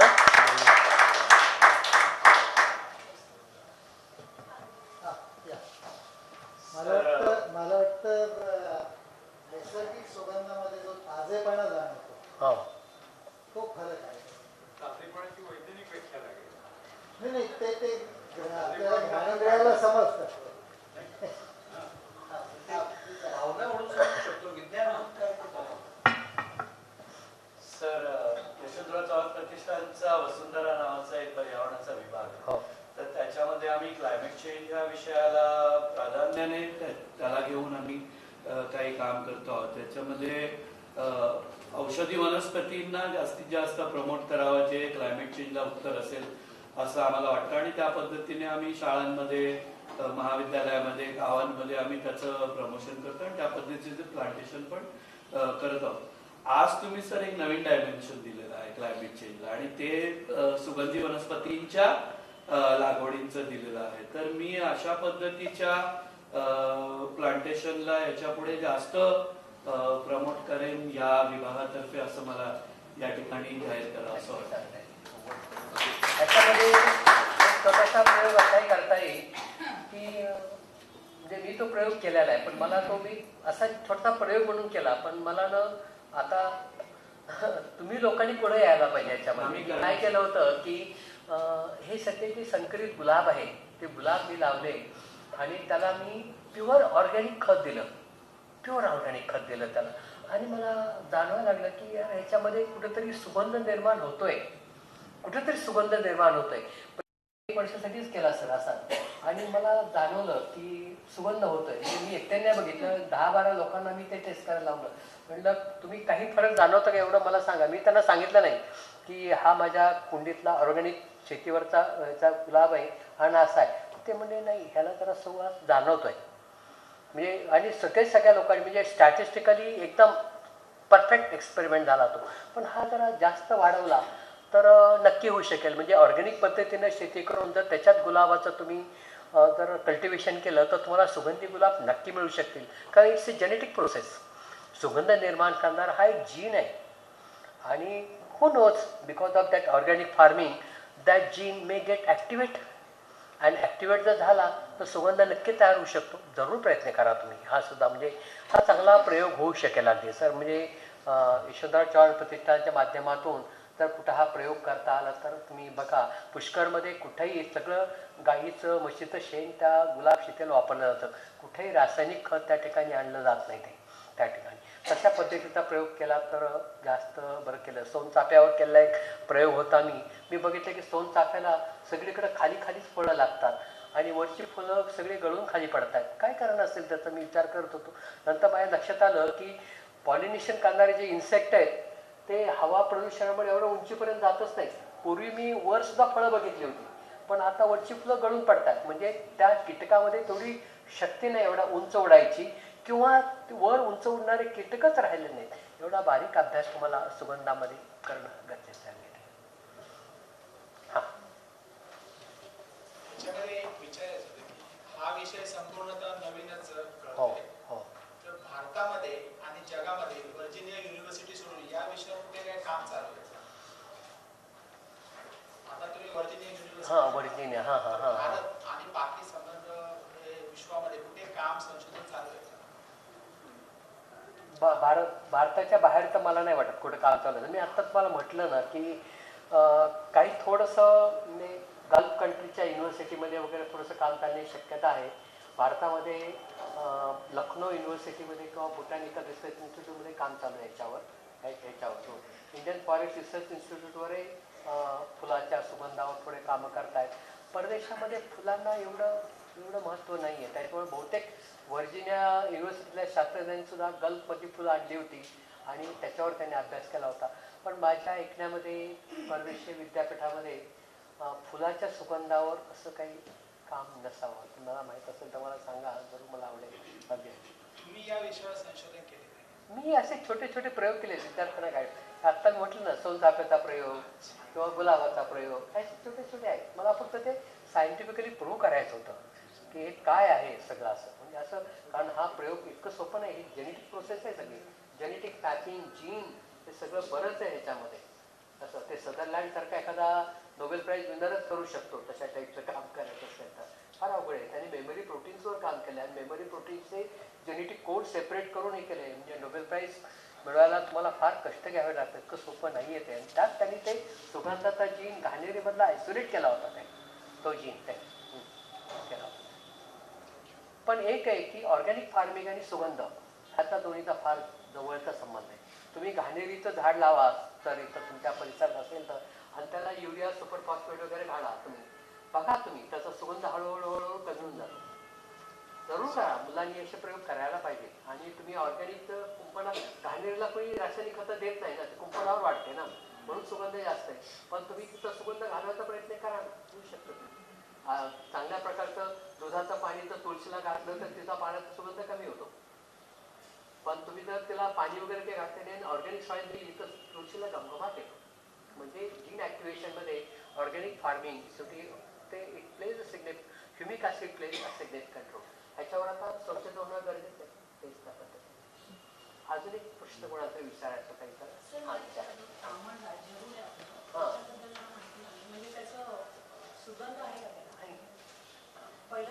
असं खूप जवळून घेतले, 8-10 फुलं जवळ घेतले तर त्याला सुगंध येऊ शकतो. त्याला येऊ शकतो. पण आता म्हणजे त्याला एवढं सुगंध येईल. ते आकर्षक फुल आहे ते, त्याच्यात तेवढंच येतं. पूर्वी असावा की नाही, पूर्वी नक्की तर सावंत पूर्वीच असेल तर नक्की त्याला सुगंध असणार. आत्ता जी फुलं आहेत ना, की काही सगळी सुगंधित होती. सगळी सुगंधित होती. फुल आणि फुलाचा सुगंध आणि फुलाचं फार जवळचं नातं आहे. सुगंध होताच त्याला पूर्वी. पण सगळं ह्या एकंदरीत क्लायमॅटिक कंडिशनमुळं त्याचा सुगंध हळूहळू निघून गेलेला आहे. डेफिनेटली त्याला सुगंध असणार. तर बघायला पाहिजे त्याला थोडंसं.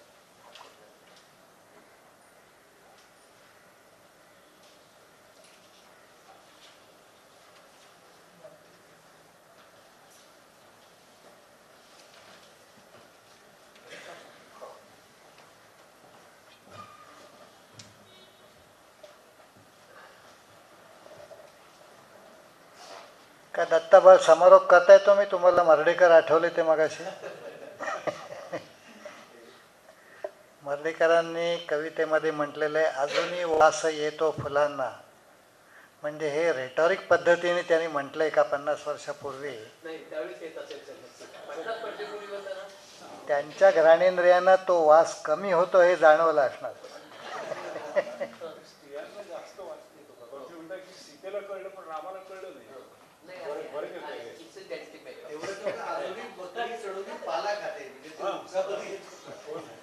त्याला अनेक संदर्भ आहेत.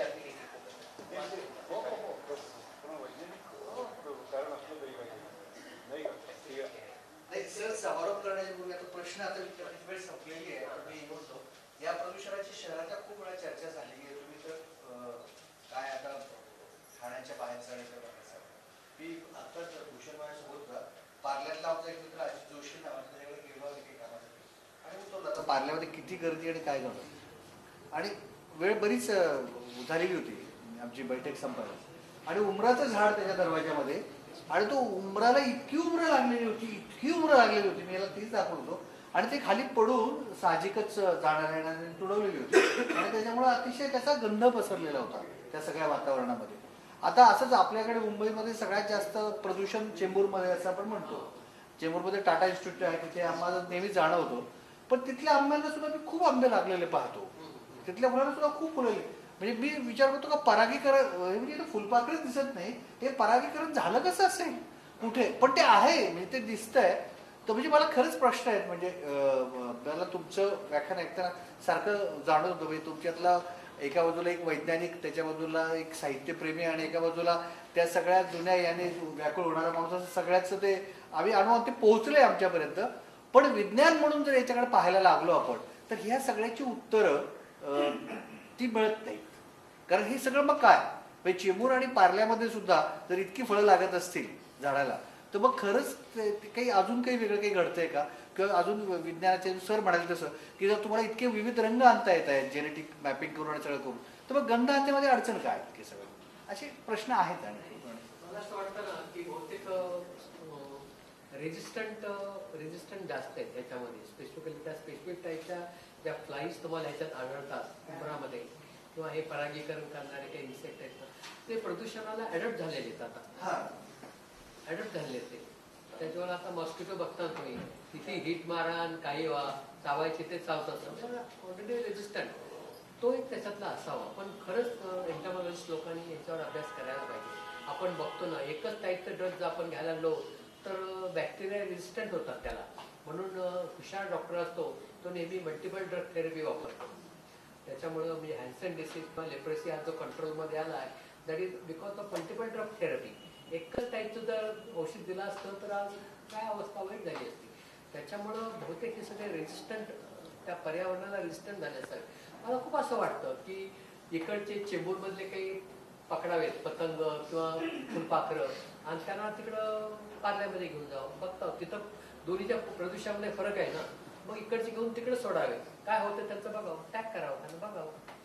असं कुणाला काम करावं वाटत नाही पण असं करावं आणि इकडचं काही उचलून तिकडे घेऊन जावे. म्हणजे ते जर तिकडे रेजिस्टंट असतील ना तर इकडे ते टिकणारच नाही, ते लगेच जात. अशा रेजिस्टन्स प्लेज इम्पॉर्टंट रोल ह्याच्यामध्ये. आणि दुसरं असं होतं का पुढे तुम्ही म्हणाल तसं सर की त्यावेळेची ती सगळी याची जी मर्यादा तयार होती त्यामुळे गुलाब परवडणं अवघडच होतं. आता गुलाब परवडतो कारण तो खरंच इतका वाढलाय आणि तो या कारणामुळे वाढलाय. पण एक त्याची बाजू प्लस झाली, दुसरी मायनस झाली. सुगंध गेला, खूप मिळतात खूप गुलाब.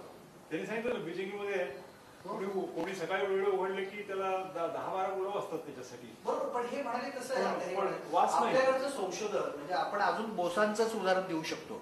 म्हणजे इतकी जैवविविधता जगामध्ये जर जगातले लोक इथे येत असतील तर खऱ्या विज्ञानाला खरोखर आपण प्रोत्साहन द्यायला कमी पडतोय का, ज्यामुळे आपली वनस्पती शास्त्रातली मंडळी तिकडे जाऊन म्हणजे त्याचं दुःख जर सगळ्यात जास्त भारतीय माणसाला असेल तर त्याच्यावर संशोधन जास्त इथंच व्हायला हवं. पण ते होताना दिसत नाही. तर ती वैज्ञानिक दृष्टी म्हणजे मला तुमच्या पुराणकथांचे संदर्भ फार आवडले.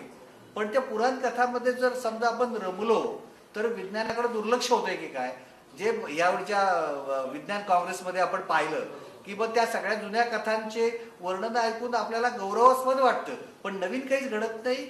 ही खंत काय करायची असं हा ऱ्हास कसा झाला, कशामुळे झाला ह्याच्यासाठी ते उदाहरणं दिली होती. हो अगदी चीनमध्ये मी तर हिंडलो बीजिंगमध्ये शांघायमध्ये.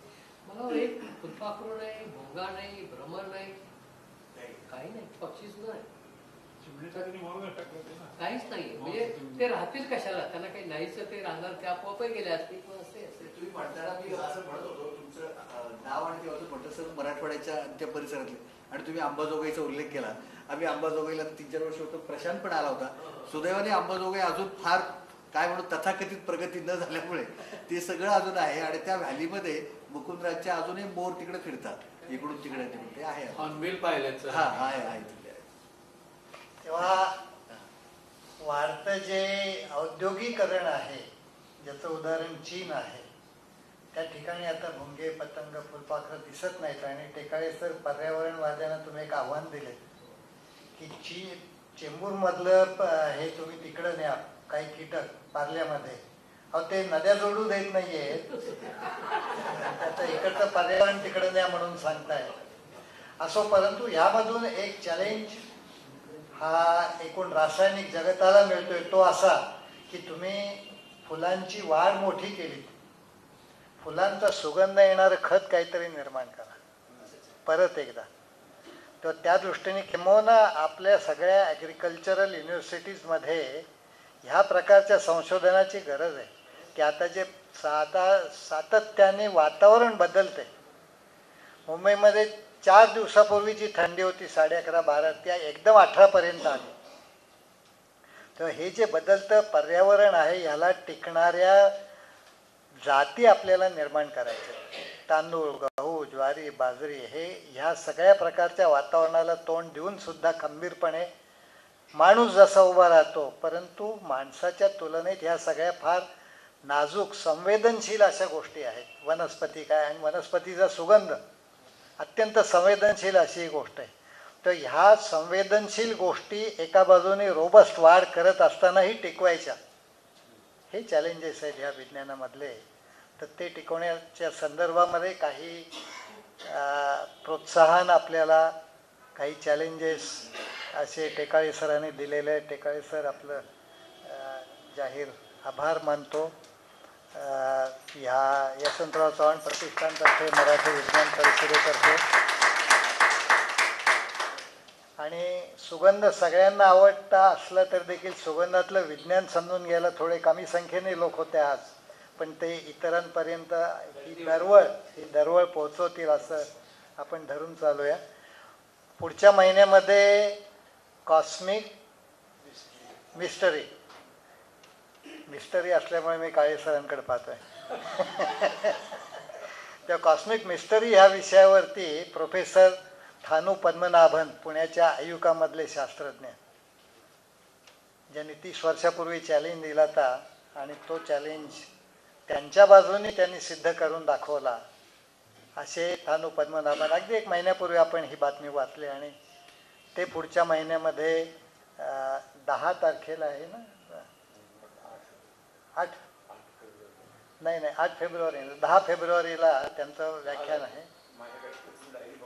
हां नाही 10 फेब्रुवारीला पण ते अर्थात वर्तमानपत्रामध्ये येईल आणि वर्तमानपत्रामधल्या याच्यावरती आज लोकसत्तेमध्ये 2 महिन्यापूर्वीच्या भाषणाची अनाउन्समेंट आणि महाराष्ट्र टाइम्समध्ये रोजच्या कार्यक्रमामध्ये काळ्यांना वास काही येत नाही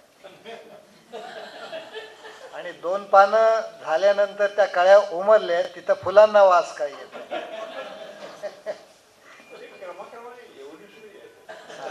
शेवटच्या पानापर्यंत त्या पाकळ्या पडलेल्या असतील. असो आपल्या सगळ्यांचे आभार मानून हा कार्यक्रम आत्ता संपला असं मी जाहीर करतो.